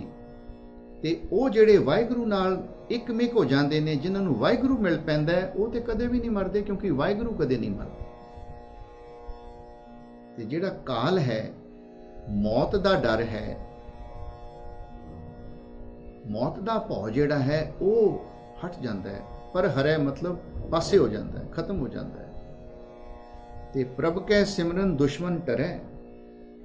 ਜਿੰਨੇ ਦੁਸ਼ਮਣ ਨੇ, ਕੋਈ ਦੁਸ਼ਮਣੀ ਕਰਦਾ ਹੈ, ਉਹਨਾਂ ਦੇ ਵਾਰ ਜਿਹੜੇ ਨੇ ਉਹ ਵਾਹਿਗੁਰੂ ਆਪ ਬਚਾ ਲੈਂਦਾ ਹੈ। ਰੋਗਨ ਤੇ ਅਰਸੋਗਨ ਤੇ ਜਲ ਜੋਗਨ ਤੇ ਬਹੁ ਪਾਂਤ ਬਚਾਵੇ, ਸ਼ਤਰ ਅਨੇਕ ਚਲਾਵਤ ਘਾਵ, ਤਉ ਤਨ ਏਕ ਨਾ ਲਾਗਨ ਪਾਵੇ। ਵਾਹਿਗੁਰੂ ਐਸਾ ਪ੍ਰੋਟੈਕਟਰ ਹੈ ਸਾਡਾ ਕਿ ਦੁਸ਼ਮਣ ਵਾਰ ਵੀ ਕਰਦਾ ਹੈ ਤੇ ਸਾਨੂੰ ਉਸ ਵਾਰ ਤੋਂ ਬਚਾ ਲੈਂਦਾ, ਸਾਨੂੰ ਉਸ ਅਟੈਕ ਤੋਂ, ਸਾਨੂੰ ਕੁਝ ਨਹੀਂ, ਸਾਡਾ ਕੁਝ ਨਹੀਂ ਵਿਗੜਨ ਦਿੰਦਾ, ਸਾਨੂੰ ਬਚਾ ਕੇ ਰੱਖਦਾ ਹੈ, ਸਾਨੂੰ ਦੁਸ਼ਮਣਾਂ ਤੋਂ ਵੀ ਬਚਾ ਕੇ ਰੱਖਦਾ। ਤੇ ਜਿਹੜੇ ਵਾਹਿਗੁਰੂ ਨੂੰ ਯਾਦ ਰੱਖਦੇ ਨੇ ਉਹਨਾਂ ਤੋਂ ਜਿਹੜੇ ਦੁਸ਼ਮਣ ਨੇ ਉਹ ਟਲ ਜਾਂਦੇ ਨੇ। ਦੁਸ਼ਮਣ ਦੇ ਵਾਰ ਜਿਹੜੇ ਨੇ ਉਹ ਤੋਂ, ਉਸ ਤੋਂ ਬੰਦਾ ਬਚ ਜਾਂਦਾ ਹੈ, ਕਿਉਂਕਿ ਵਾਹਿਗੁਰੂ ਆਪ ਰਖਵਾਲਾ ਬਣ ਜਾਂਦਾ, ਉਹ ਪਰਮੇਸ਼ਰ ਖੁਦ ਰਾਖਾ ਬਣ ਜਾਂਦਾ। ਇੱਥੇ ਜਿੱਥੇ ਮੌਤ ਦੀ ਗੱਲ ਅਸੀਂ ਕਰਦੇ ਆ ਨਾ, ਸਰੀਰ ਦੀ ਮੌਤ, ਤੇ ਬਾਣੀ ਨੂੰ ਵੀ ਅੰਮ੍ਰਿਤ ਕਿਹਾ ਹੈ ਤੇ ਨਾਮ ਨੂੰ ਵੀ ਅੰਮ੍ਰਿਤ ਕਿਹਾ ਹੈ। ਜਿੱਥੇ ਮੌਤ ਦੀ ਸਿਗਨੀਫੀਕੈਂਸ ਖਤਮ ਹੋ ਜਾਂਦੀ ਹੈ। ਅੰਮ੍ਰਿਤ, ਮ੍ਰਿਤ ਮਤਲਬ ਡੈਥ, ਤੇ ਜਦੋਂ ਅ ਲੱਗ ਜਾਂਦਾ ਹੈ ਮਤਲਬ ਡੈਥਲੈਸ, ਜਿੱਥੇ ਡੈਥ ਨਹੀਂ ਐਗਜ਼ਿਸਟ ਕਰਦੀ। ਤੇ ਵਾਕਈ ਜਿਹੜੇ ਵਾਹਿਗੁਰੂ ਨੂੰ ਚੇਤੇ ਕਰਦੇ ਨੇ, ਜਿਨ੍ਹਾਂ ਦੇ ਹਿਰਦੇ 'ਚ ਵਾਹਿਗੁਰੂ ਦਾ ਨਾਮ ਵਸ ਜਾਂਦਾ ਹੈ, ਉਹ ਫਿਰ ਵਾਹਿਗੁਰੂ ਰੂਪ ਹੋ ਜਾਂਦੇ ਨੇ। ਇਹ ਕੋਈ ਬਹੁਤ ਅਤਕਥਨੀ ਨਹੀਂ ਹੈ, ਇਹ ਇੰਪੋਸੀਬਲ ਨਹੀਂ ਹੈ ਕਿ ਨਾਮ ਜਪਣ ਵਾਲਾ ਵਾਹਿਗੁਰੂ ਹੋ ਜਾਵੇ। ਇਹ ਗੁਰੂ ਰਾਮਦਾਸ ਮਹਾਰਾਜ ਦਾ ਬਚਨ ਹੈ, ਤਨਾਸਰੀ ਮਹੱਲਾ ਚੌਥਾ, ਜਿਸ 'ਚ ਮਹਾਰਾਜ ਫਰਮਾਉਂਦੇ ਨੇ ਕਿ ਜਿੱਥੇ ਹਰ ਕੇ ਸੰਤ ਜਪੋ ਹਰ ਜਪਨਾ, ਹਰ ਸੰਤ ਚਲੇ ਹਰ ਨਾਲੀ, ਜਿਨ ਹਰ ਜਪਿਆ ਸੇ ਹਰ ਹੋਏ, ਹਰ ਮਿਲਿਆ ਕੇਲ ਕੇ ਲਾਲੀ। ਜਿਹੜੇ ਜਪਣ ਲੱਗ ਪੈਂਦੇ ਨੇ ਨਾ, ਉਹ ਫਿਰ ਹਰੀ ਪਰਮਾਤਮਾ ਹੀ ਹੋ ਜਾਂਦੇ ਨੇ। ਉਹਨਾਂ ਦੇ ਵਿੱਚੋਂ ਵਾਹਿਗੁਰੂ ਦੇ ਦਰਸ਼ਨ ਹੋਣ ਲੱਗ ਪੈਂਦੇ ਨੇ। ਉਹਨਾਂ ਦੀ ਰਸਨਾ ਤੇ ਵਾਹਿਗੁਰੂ ਆਪ ਵਸ ਜਾਂਦਾ ਹੈ। ਫਿਰ ਕਲਾ ਵਰਤ ਜਾਂਦੀ ਕਿ ਜੋ ਮੰਗੇ ਠਾਕੁਰ ਆਪਣੇ ਤੇ ਸੋਈ ਸੋਈ ਦੇਵੈ, ਨਾਨਕ ਦਾਸ ਮੁਖ ਤੇ ਜੋ ਬੋਲੇ ਇਹਾਂ ਉਹਾਂ ਸੱਚ ਹੋਵੇ। ਇਹ ਕਲਾ ਵਰਤ ਜਾਂਦੀ ਹੈ। ਜਿਹੜੇ ਜਪਣ ਲੱਗ ਪੈਂਦੇ ਨੇ, ਜਿਹੜੇ ਹਰ ਵੇਲੇ ਸਵਾਸ ਸਵਾਸ ਨੂੰ ਯਾਦ ਰੱਖਦੇ ਨੇ, ਉਹਨਾਂ ਦੇ ਅੰਦਰ ਪਰਮੇਸ਼ਰ ਲੋਕਾਂ ਨੂੰ ਨਜ਼ਰ ਆਉਣ ਲੱਗ ਪੈਂਦਾ। ਉਹ ਫਿਰ ਵਾਹਿਗੁਰੂ ਰੂਪ ਹੋ ਜਾਂਦੇ ਨੇ। ਜਿਨ ਹਰ ਜਪਿਆ ਸੇ ਹਰ ਹੋਏ। ਉਹ ਫਿਰ ਮਰ ਨਹੀਂ ਸਕਦੇ, ਕਿਉਂਕਿ ਵਾਹਿਗੁਰੂ ਅਵਿਨਾਸ਼ੀ ਹੈ, ਮਰਨ ਤੋਂ ਰਹਿਤ ਹੈ। ਤੇ ਜਿਹੜੇ ਵਾਹਿਗੁਰੂ ਰੂਪ ਹੋ ਜਾਂਦੇ ਨੇ, ਉਹ ਵੀ ਮਰਨ ਤੋਂ ਬਚ ਜਾਂਦੇ ਨੇ, ਅਮਰ ਹੋ ਜਾਂਦੇ ਨੇ, ਹਮੇਸ਼ਾ ਲਈ ਜਿਉਂਦੇ ਹੋ ਜਾਂਦੇ ਨੇ। ਇੱਥੇ ਸਰੀਰ ਦੀ ਗੱਲ ਨਹੀਂ ਹੈ, ਇੱਥੇ ਆਈਡੈਂਟੀਟੀ, ਪਰਸਨੈਲਿਟੀ ਤੇ ਆਤਮਾ ਦੀ ਗੱਲ ਹੋ ਰਹੀ। ਦੁਸ਼ਮਣ ਕੁਝ ਨਹੀਂ ਵਿਗਾੜ ਸਕਦੇ, ਪ੍ਰਭ ਸਿਮਰਤ ਕਛ ਵਿਘਨ ਨਾ ਲਾਗੈ। ਜਿਹੜੇ ਵਾਹਿਗੁਰੂ ਨੂੰ ਸਿਮਰਦੇ ਨੇ, ਯਾਦ ਕਰਦੇ ਨੇ, ਉਹਨਾਂ ਦਾ ਕੁਝ ਵੀ ਕੋਈ ਨਹੀਂ ਵਿਗਾੜ ਸਕਦਾ। ਉਹਨਾਂ ਦੀ ਜ਼ਿੰਦਗੀ 'ਚ ਕੋਈ ਆਬਸਟੀਕਲ ਆ ਹੀ ਨਹੀਂ ਸਕਦੀ। ਵਿਘਨ ਦਾ ਮਤਲਬ ਹੁੰਦਾ ਅੜਿੱਕਾ ਪੈ ਜਾਣਾ, ਕੋਈ ਮੁਸੀਬਤ ਆ ਜਾਣਾ, ਕੋਈ ਆਬਸਟੀਕਲ ਕ੍ਰੀਏਟ ਹੋ ਜਾਣੀ।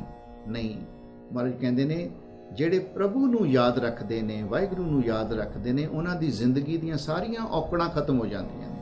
ਆਲ ਦ ਆਬਸਟੀਕਲਸ ਆਰ ਰਿਮੂਵਡ। ਜਿਹੜੇ ਵਾਹਿਗੁਰੂ ਨੂੰ ਹਰ ਵੇਲੇ ਚੇਤੇ ਰੱਖਦੇ ਨੇ ਤੇ ਪ੍ਰਭ ਕੈ ਸਿਮਰਨ ਅੰਦਿਨ ਜਾਗੈ, ਉਹ ਫਿਰ ਦਿਨੇ ਰਾਤ ਅਲਰਟ ਰਹਿੰਦੇ ਨੇ। ਜਾਗਣ ਦਾ ਮਤਲਬ ਸਰੀਰ ਤਲ ਤੇ ਨਹੀਂ, ਕਿਉਂਕਿ ਇੱਥੇ ਵੀ ਸਰੀਰ ਦੀ ਗੱਲ ਨਹੀਂ ਹੈ, ਇੱਥੇ ਵੀ ਮਨ ਦੀ ਗੱਲ ਹੈ। ਉਹ ਮਨ ਉਹਨਾਂ ਦਾ ਇਤਨਾ ਅਲਰਟ ਹੋ ਜਾਂਦਾ ਹੈ ਕਿ ਅਗਰ ਸੁੱਤੇ ਵੀ ਪਏ ਨੇ ਤਾਂ ਵੀ ਵਾਹਿਗੁਰੂ ਦੀ ਯਾਦ ਉਹਨਾਂ ਦੇ ਮਨ ਵਿੱਚ ਬਣੀ ਰਹਿੰਦੀ ਹੈ। ਸੁਖਮਨੀ ਸਾਹਿਬ ਦੀ ਇਹ ਤੁਕਾਂ ਪੜ੍ਹਦੇ ਹੋ, ਇੱਕ ਇੱਕ ਅੱਖਰ ਜਿਹੜਾ ਉਹ ਅਟਲ ਸੱਚਾਈ ਹੈ। ਇੱਕ ਆਇਓਟਾ ਵੀ ਡਾਊਟ ਨਾ ਕਰਿਓ ਕਿ ਸ਼ਾਇਦ ਇੱਥੇ ਮਹਾਰਾਜ ਨੇ ਕੁਝ ਜ਼ਿਆਦਾ ਹੀ ਕਹਿ ਦਿੱਤਾ ਜਾਂ ਇਹਨੂੰ ਕੁਝ ਜ਼ਿਆਦਾ ਹੀ, ਇਹ ਤਾਂ ਪੋਸੀਬਲ ਨਹੀਂ ਹੋ ਸਕਦਾ। ਇਹੋ ਜੀ ਥਾਟ ਥੋੜੀ ਜਿਹੀ ਵੀ ਨਹੀਂ ਆਣੀ ਚਾਹੀਦੀ ਮਨ ਵਿੱਚ। ਗੁਰੂ ਗ੍ਰੰਥ ਸਾਹਿਬ ਮਹਾਰਾਜ ਦੀ ਬਾਣੀ, ਇੱਕ ਅੱਖਰ ਵੀ ਉਹਦੇ 'ਚ ਝੂਠ ਨਹੀਂ ਹੈ, ਸਭ ਸੱਚ ਹੈ, ਅਟਲ ਸੱਚਾਈ ਹੈ। ਅਨਦਿਨ ਜਾਗੇ ਦਾ ਮਤਲਬ ਹੈ ਕਿ ਉਹ ਸੁੱਤੇ ਵੀ ਹੋਣ, ਸਰੀਰ ਸੁੱਤਾ ਵੀ ਹੋਵੇ, ਉਹਨਾਂ ਦੀ ਜਿਹੜਾ ਚਿੱਤ ਹੈ, ਉਹਨਾਂ ਦੀ ਜਿਹੜੀ ਸੋਚ ਹੈ, ਉਹਨਾਂ ਦਾ ਮਨ ਜਿਹੜਾ ਹੈ, ਉਹ ਹਮੇਸ਼ਾ ਸੁਚੇਤ ਰਹਿੰਦਾ ਹੈ। ਸੁਚੇਤ ਮਤਲਬ ਅਲਰਟ ਰਹਿੰਦਾ ਹੈ, ਉਹ ਜਾਗਦੇ ਨੇ। ਤਾਂ ਹੀ ਤੇ ਅਸੀਂ ਸੋਹਿਲਾ ਸਾਹਿਬ ਦਾ ਪਾਠ ਕਰਕੇ ਸੌਂਦੇ ਹਾਂ। ਗੁਰਸਿੱਖਾਂ ਨੇ ਜੋ ਸਮਝਾਇਆ ਹੈ ਆਪਾਂ ਨੂੰ, ਜੋ ਰਹਿਤ ਮਰਿਆਦਾ ਬਣਾਈ ਹੈ, ਉਹਦੇ 'ਚ ਇਹੀ ਹੈ ਨਾ ਕਿ ਸੌਣ ਲੱਗਿਆਂ ਜਦੋਂ ਡਿਸਾਈਡ ਹੋ ਜਾਵੇ ਕਿ ਹੁਣ ਅਸੀਂ ਕੁਝ ਨਹੀਂ ਕਰਨਾ, ਕਿਸੇ ਨਾਲ ਗੱਲ ਨਹੀਂ ਕਰਨੀ, ਹੁਣ ਮੈਂ ਬਸ ਆਪਣੇ ਮੰਜੇ ਤੇ ਬੈਠ ਗਿਆ, ਤੇ ਬੈਠ ਕੇ ਸੋਹਿਲਾ ਸਾਹਿਬ ਦਾ ਪਾਠ ਕਰੋ, ਛੋਟੀ ਜਿਹੀ ਅਰਦਾਸ ਕਰੋ ਮਨ ਵਿੱਚ।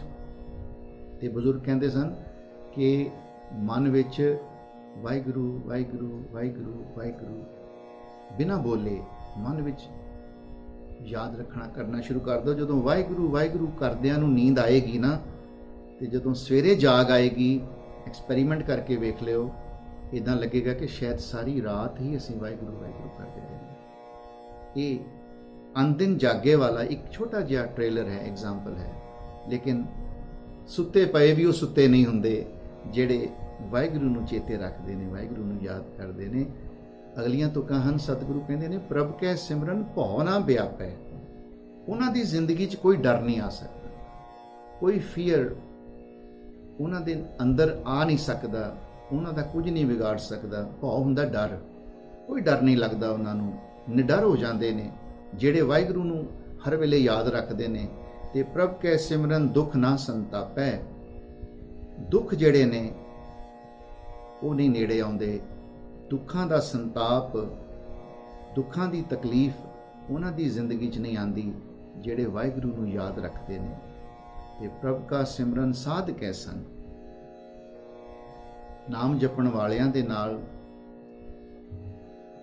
ਬੈਠ ਕੇ, ਉਹਨਾਂ ਤੋਂ ਸਿੱਖ ਕੇ, ਉਹਨਾਂ ਦੀ ਸੰਗਤ ਕਰਕੇ ਨਾਮ ਜਪਣ ਵਾਲਿਆਂ ਦੀ ਕੰਪਨੀ ਦੇ ਵਿੱਚ ਜਦੋਂ ਅਸੀਂ ਉਹਨੂੰ ਯਾਦ ਕਰਦੇ ਹਾਂ, ਸਰਬ ਨਿਧਾਨ ਨਾਨਕ ਹਰ ਰੰਗ, ਮਹਾਰਾਜ ਕਹਿੰਦੇ ਨੇ ਉਹ ਸਭ ਤੋਂ ਵੱਡਾ ਖਜ਼ਾਨਾ ਹੈ, ਉਹ ਸਭ ਤੋਂ ਵੱਡਾ ਟ੍ਰੈਜਰ ਹੈ। ਸਰਬ ਨਿਧਾਨ, ਸਰਬ ਮਤਲਬ ਸਾਰਾ ਕੁਝ, ਨਿਧਾਨ ਮਤਲਬ ਟ੍ਰੈਜਰ, ਓਸ਼ਨ।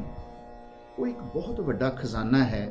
ਜਦੋਂ ਅਸੀਂ ਸਾਧੂਆਂ ਦੀ ਸੰਗਤ ਕਰਦੇ ਹਾਂ, ਜਪਣ ਵਾਲਿਆਂ ਦੀ ਸੰਗਤ, ਜਪਣ ਵਾਲਿਆਂ ਦੀ ਕੰਪਨੀ ਦੇ ਵਿੱਚ ਬੈਠਦੇ ਹਾਂ, ਜਪਣ ਵਾਲਿਆਂ ਦੇ ਨਾਲ ਅਸੀਂ ਸਰਾਊਂਡਡ ਹੁੰਦੇ ਹਾਂ, ਉਹਨਾਂ ਦੀ ਸੰਗਤ ਕਰਦੇ ਹਾਂ, ਤੇ ਜਦੋਂ ਅਸੀਂ ਉਹਨਾਂ ਦੀ ਸੰਗਤ ਵਿੱਚ ਬੈਠ ਕੇ ਵਾਹਿਗੁਰੂ ਨੂੰ ਚੇਤੇ ਕਰਦੇ ਹਾਂ, ਯਾਦ ਕਰਦੇ ਹਾਂ, ਇੱਕ ਬਹੁਤ ਵੱਡਾ ਖਜ਼ਾਨਾ ਹੈ ਸਮਝ ਲਓ, ਜੋ ਕਿ ਉਹ ਅਵਸਥਾ ਜੋ ਪ੍ਰਾਪਤ ਹੁੰਦੀ ਹੈ, ਉਹ ਜੋ ਪਿਆਰ ਪ੍ਰਾਪਤ ਹੁੰਦਾ ਹੈ। ਮਹਾਰਾਜ ਕਹਿੰਦੇ ਨੇ ਹਰ ਰੰਗ, ਫਿਰ ਵਾਹਿਗੁਰੂ ਦਾ ਰੰਗ ਚੜ੍ਹ ਜਾਂਦਾ, ਫਿਰ ਵਾਹਿਗੁਰੂ ਦੇ ਪਿਆਰ ਦਾ ਰੰਗ ਚੜ੍ਹ ਜਾਂਦਾ। ਫਿਰ ਉੱਥੇ ਵਾਹਿਗੁਰੂ ਅੰਦਰ ਬੈਠਾ, ਸਾਰਿਆਂ ਦੇ ਵਿੱਚ ਬੈਠਾ, ਵਿੱਚ ਸੰਗਤ ਹਰ ਪ੍ਰਭ ਵਸੇ ਜੀਓ ਵਾਲੀ ਜਿਹੜਾ ਰੰਗ ਹੈ ਨਾ ਪਰਮੇਸ਼ਰ ਦਾ, ਉੱਥੇ ਵਰਤ ਜਾਂਦਾ ਹੈ। ਜਦੋਂ ਜਪਣ ਵਾਲਿਆਂ ਦੀ ਸੰਗਤ ਸਾਨੂੰ ਮਿਲਦੀ ਹੈ, ਇੱਕ ਬਹੁਤ ਵੱਡਾ ਇੰਪੋਰਟੈਂਟ ਇਹ ਚੀਜ਼ ਹੈ ਸਾਧੂਆਂ ਦੀ ਸੰਗਤ, ਜਪਣ ਵਾਲਿਆਂ ਦੀ ਸੰਗਤ, ਨਾਮ ਜਪਣ ਵਾਲਿਆਂ ਦੀ ਸੰਗਤ ਹੋਵੇ, ਚੋਰ ਚੱਕਿਆਂ ਦੀ ਨਹੀਂ, ਰੱਬ ਤੋਂ ਤੋੜਨ ਵਾਲਿਆਂ ਦੀ ਸੰਗਤ ਨਹੀਂ, ਜਪਣ ਵਾਲਿਆਂ ਦੀ ਸੰਗਤ। ਸਿੱਖ ਦੀ ਤੇ ਅਰਦਾਸ ਹੀ ਉਦੋਂ ਪੂਰੀ ਹੁੰਦੀ ਜਦੋਂ ਅਸੀਂ ਕਹਿੰਦੇ ਹਾਂ ਕਿ ਸਹੀ ਪਿਆਰੇ ਮੇਲ ਜਿਨ੍ਹਾਂ ਮਿਲਿਆ ਤੇਰਾ ਨਾਮ ਚੇਤਾ, ਕਿ ਵਾਹਿਗੁਰੂ ਐਸੇ ਨਾ ਮਿਲਾਈ ਵੀ ਤੂੰ ਭੁੱਲ ਜਾਏ, ਐਸੇ ਨਾ ਮਿਲਾਈ ਜੋ ਤੇਰੇ ਨਾਲੋਂ ਤੋੜ ਦੇਣ, ਐਸੇ ਮਿਲਾ ਜਿਨ੍ਹਾਂ ਨੂੰ ਮਿਲ ਕੇ ਤੂੰ ਯਾਦ ਆਵੇਂ, ਤੂੰ ਚੇਤੇ ਆਵੇਂ, ਤੇਰਾ ਸਿਮਰਨ ਮਨ ਵਿੱਚ ਹੋਰ ਵਸੇ, ਹੋਰ ਵਧੇ। ਉਹ ਹਨ ਸਾਧੂ, ਉਹ ਹਨ ਸੰਤ। ਤੇ ਜਦੋਂ ਸਾਧ ਸੰਗਤ ਵਿੱਚ ਅਸੀਂ ਬੈਠ ਕੇ ਯਾਦ ਕਰਦੇ ਹਾਂ, ਇੱਕ ਬਹੁਤ ਵੱਡੀ ਕਮਾਈ ਪੈਦਾ ਹੁੰਦੀ ਹੈ, ਬਹੁਤ ਵੱਡਾ ਖਜ਼ਾਨਾ ਸਾਡੇ ਅੰਦਰ ਇਕੱਠਾ ਹੁੰਦਾ ਹੈ, ਤੇ ਉਸ ਵਾਹਿਗੁਰੂ ਦਾ ਰੰਗ ਚੜ੍ਹ ਜਾਂਦਾ। ਪ੍ਰਭ ਕੈ ਸਿਮਰਨ ਰਿੱਧ ਸਿੱਧ ਨੌ ਨਿਧ, ਪ੍ਰਭ ਕੈ ਸਿਮਰਨ ਗਿਆਨ ਧਿਆਨ ਤਤ ਬੁੱਧ।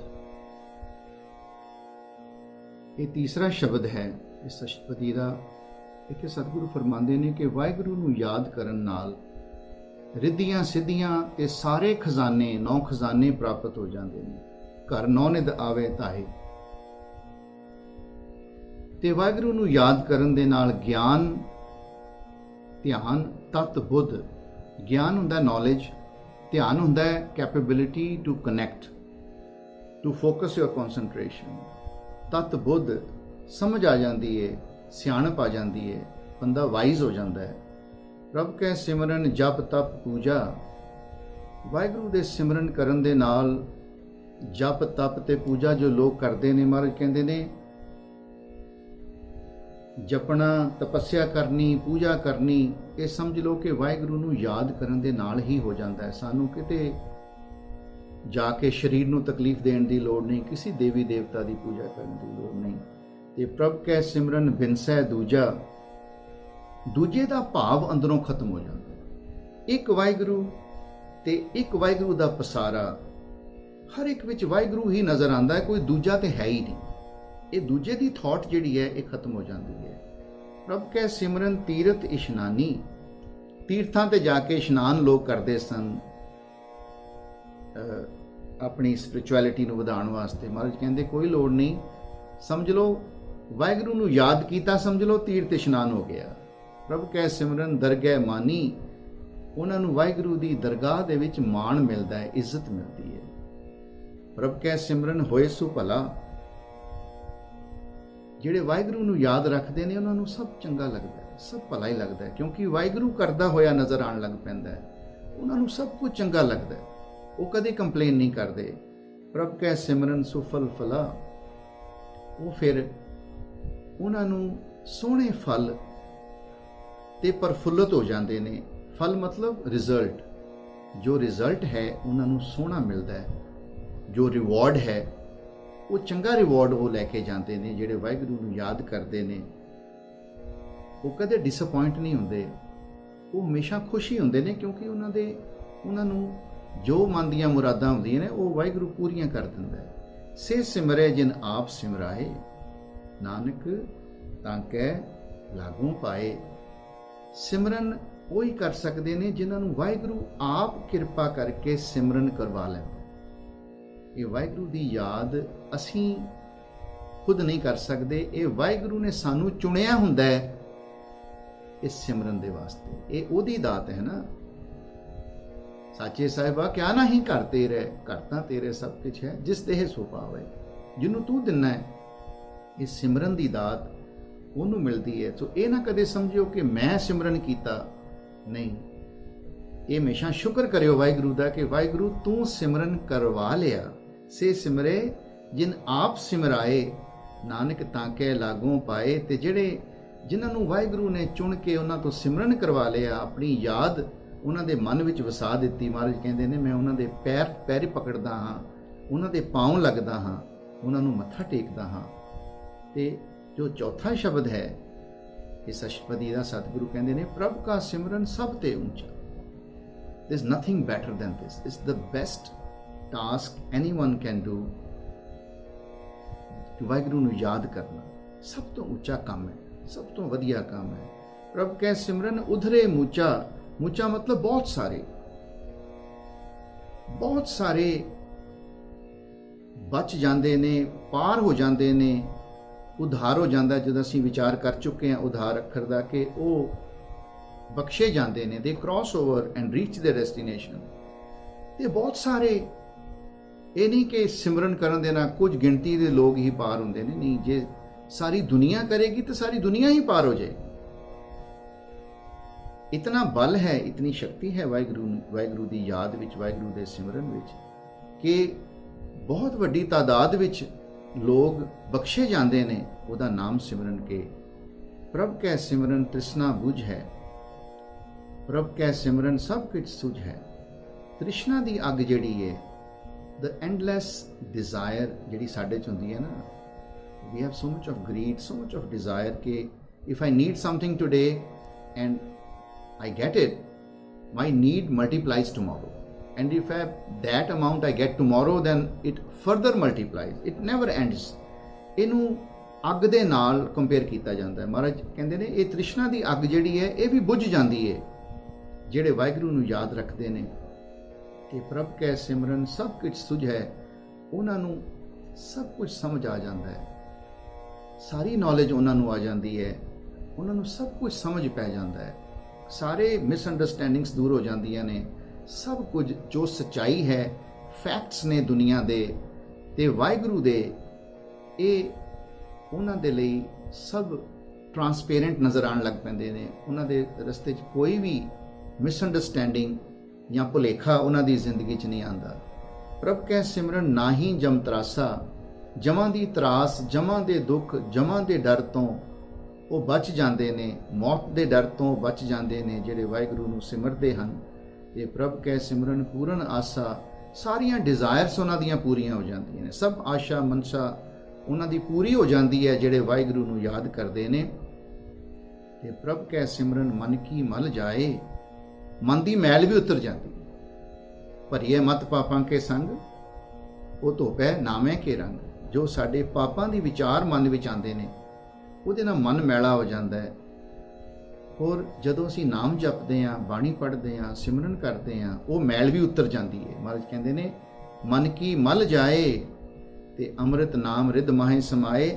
ਤੇ ਉਹ ਮੈਲ ਦੂਰ ਹੋ ਜਾਂਦੀ ਹੈ, ਮਨ ਪਵਿੱਤਰ ਹੋ ਜਾਂਦਾ ਹੈ। ਤੇ ਉਹ ਜਿਹੜਾ ਅੰਮ੍ਰਿਤ ਨਾਮ ਹੈ, ਵਾਹਿਗੁਰੂ ਦਾ ਨਾਮ ਹੈ, ਪਰਮੇਸ਼ਰ ਦਾ ਨਾਮ ਹੈ, ਉਹ ਹਿਰਦੇ ਵਿੱਚ ਆ ਕੇ ਸਮਾ ਜਾਂਦਾ ਹੈ, ਹਿਰਦੇ ਵਿੱਚ ਆ ਕੇ ਵਸ ਜਾਂਦਾ ਹੈ। ਪ੍ਰਭ ਜੀ ਬਸੇ ਸਾਧ ਕੀ ਰਸਨਾ। ਜਿਹੜੇ ਜਪਣ ਵਾਲੇ ਨੇ, ਜਿਹੜੇ ਸਵਾਸ ਉਹਨੂੰ ਯਾਦ ਰੱਖਦੇ ਨੇ, ਉਹੋ ਹੀ ਸਾਧੂ ਨੇ। ਉਹਨਾਂ ਦੀ ਜ਼ੁਬਾਨ ਤੇ ਪਰਮਾਤਮਾ ਬੈਠਾ ਹੋਇਆ ਹੈ, ਉਹਨਾਂ ਦੀ ਜ਼ੁਬਾਨ ਤੇ ਪਰਮਾਤਮਾ ਵਸਦਾ ਹੈ। ਉਹ ਜੋ ਬੋਲਦੇ ਨੇ ਸੱਚ ਹੋ ਜਾਂਦਾ ਹੈ, ਇਹਾਂ ਉਹਾਂ ਸੱਚ ਹੋ ਗਏ। ਉਹ ਆਪਣੇ ਜਪਣ ਵਾਲਿਆਂ, ਆਪਣੇ ਭਗਤਾਂ ਦੀ ਰਸਨਾ ਤੇ ਬੈਠਦਾ ਹੈ, ਭਗਤਾਂ ਦੀ ਰਸਨਾ ਤੇ ਵਸਦਾ ਹੈ। ਪ੍ਰਭ ਜੀ ਬਸੇ ਸਾਧ ਕੀ ਰਸਨਾ, ਨਾਨਕ ਜਨ ਕਾ ਦਾਸਨ ਦਸਨਾ। ਤੇ ਐਸੇ ਸਾਧ ਜਿਹੜੇ ਤੇਰਾ ਨਾਮ ਜਪਦੇ ਨੇ, ਜਿਨ੍ਹਾਂ ਦੀ ਰਸਨਾ ਤੇ ਵਾਹਿਗੁਰੂ ਜੀ ਤੁਸੀਂ ਆਪ ਵਸਦੇ ਹੋ, ਆਪ ਬੈਠ ਜਾਂਦੇ ਹੋ, ਮੈਂ ਉਹਨਾਂ ਜਿਹੜੇ ਰੱਬ ਦੇ ਜਨ ਨੇ, ਰੱਬ ਦੇ ਬੰਦੇ ਨੇ, ਮੈਂ ਉਹਨਾਂ ਦੇ ਦਾਸਾਂ ਦਾ ਵੀ ਦਾਸ ਬਣ ਜਾਵਾਂ, ਉਹਨਾਂ ਦੇ ਸੇਵਕਾਂ ਦਾ ਵੀ ਸੇਵਕ ਬਣ ਜਾਵਾਂ। ਦਾਸਨ ਦਸਨਾ ਉਹਨਾਂ ਦੇ ਦਾਸਾਂ ਦਾ ਮੈਂ ਦਾਸ ਬਣ ਜਾਵਾਂ। ਇਹ ਸਤਿਗੁਰੂ, ਇੱਥੇ ਨਿਮਰਤਾ ਹੈ। ਇੱਥੇ ਮਹਾਰਾਜ ਕਹਿੰਦੇ ਨੇ ਜਿਹੜਾ ਵੀ ਤੇਰਾ ਨਾਮ ਜਪਦਾ ਹੈ, ਮੈਂ ਉਹਦਾ ਦਾਸ ਜਿਹੜਾ ਹੋਵੇ, ਮੈਂ ਉਹਦਾ ਦਾਸ ਵੀ ਬਣ ਜਾਵਾਂ ਤੇ ਮੈਂ ਵੀ ਬਖਸ਼ਿਆ ਜਾਵਾਂਗਾ, ਮੇਰਾ ਵੀ ਉਧਾਰ ਹੋ ਜਾਏਗਾ, ਮੇਰਾ ਵੀ ਭਲਾ ਹੋ ਜਾਏਗਾ। ਇਹ 4 ਸ਼ਬਦ ਹਨ ਜੋ ਪਹਿਲੀ ਅਸ਼ਟਪਦੀ ਦੇ ਆਪਾਂ ਵਿਚਾਰ ਕੀਤੀ ਹੈ। ਵਿਚਾਰ ਕਰਦਿਆਂ ਹੋਇਆਂ ਬੇਅੰਤ ਗਲਤੀਆਂ ਹੋਈਆਂ ਹੋਣਗੀਆਂ, ਜ਼ਰੂਰ ਹੋਈਆਂ ਹੋਣਗੀਆਂ। ਆਪ ਕਿਰਪਾ ਕਰਕੇ ਜੋ ਗੁਰੂ ਦੀ ਬਾਣੀ ਮਿੱਠੀ ਲੱਗੀ ਹੋਵੇ, ਚੰਗੀ ਲੱਗੀ ਹੋਵੇ, ਜਿਹੜੇ ਵਿਚਾਰ ਚੰਗੇ ਲੱਗੇ ਹੋਣ, ਉਹਨਾਂ ਨੂੰ ਪ੍ਰਵਾਨ ਕਰ ਲੈਣਾ। ਜਿਹੜੀਆਂ ਗਲਤੀਆਂ ਭੁੱਲਾਂ ਮੇਰੇ ਪਾਸੋਂ ਹੋਈਆਂ ਹੋਣ, ਉਹ ਮੇਰੀ ਝੋਲੀ ਵਿੱਚ ਪਾ ਦੇਣਾ ਤੇ ਕਿਰਪਾ ਕਰਕੇ ਫਤਿਹ ਦੀ ਦਾਤ ਬਖਸ਼ੋ ਜੀ। ਵਾਹਿਗੁਰੂ ਜੀ ਕਾ ਖਾਲਸਾ, ਵਾਹਿਗੁਰੂ ਜੀ ਕੀ ਫਤਿਹ। ਸੁਖ ਮਨੀ ਸੁਖ ਅੰਮ੍ਰਿਤ ਪ੍ਰਭ ਨਾਮ, ਭਗਤ ਜਨਾ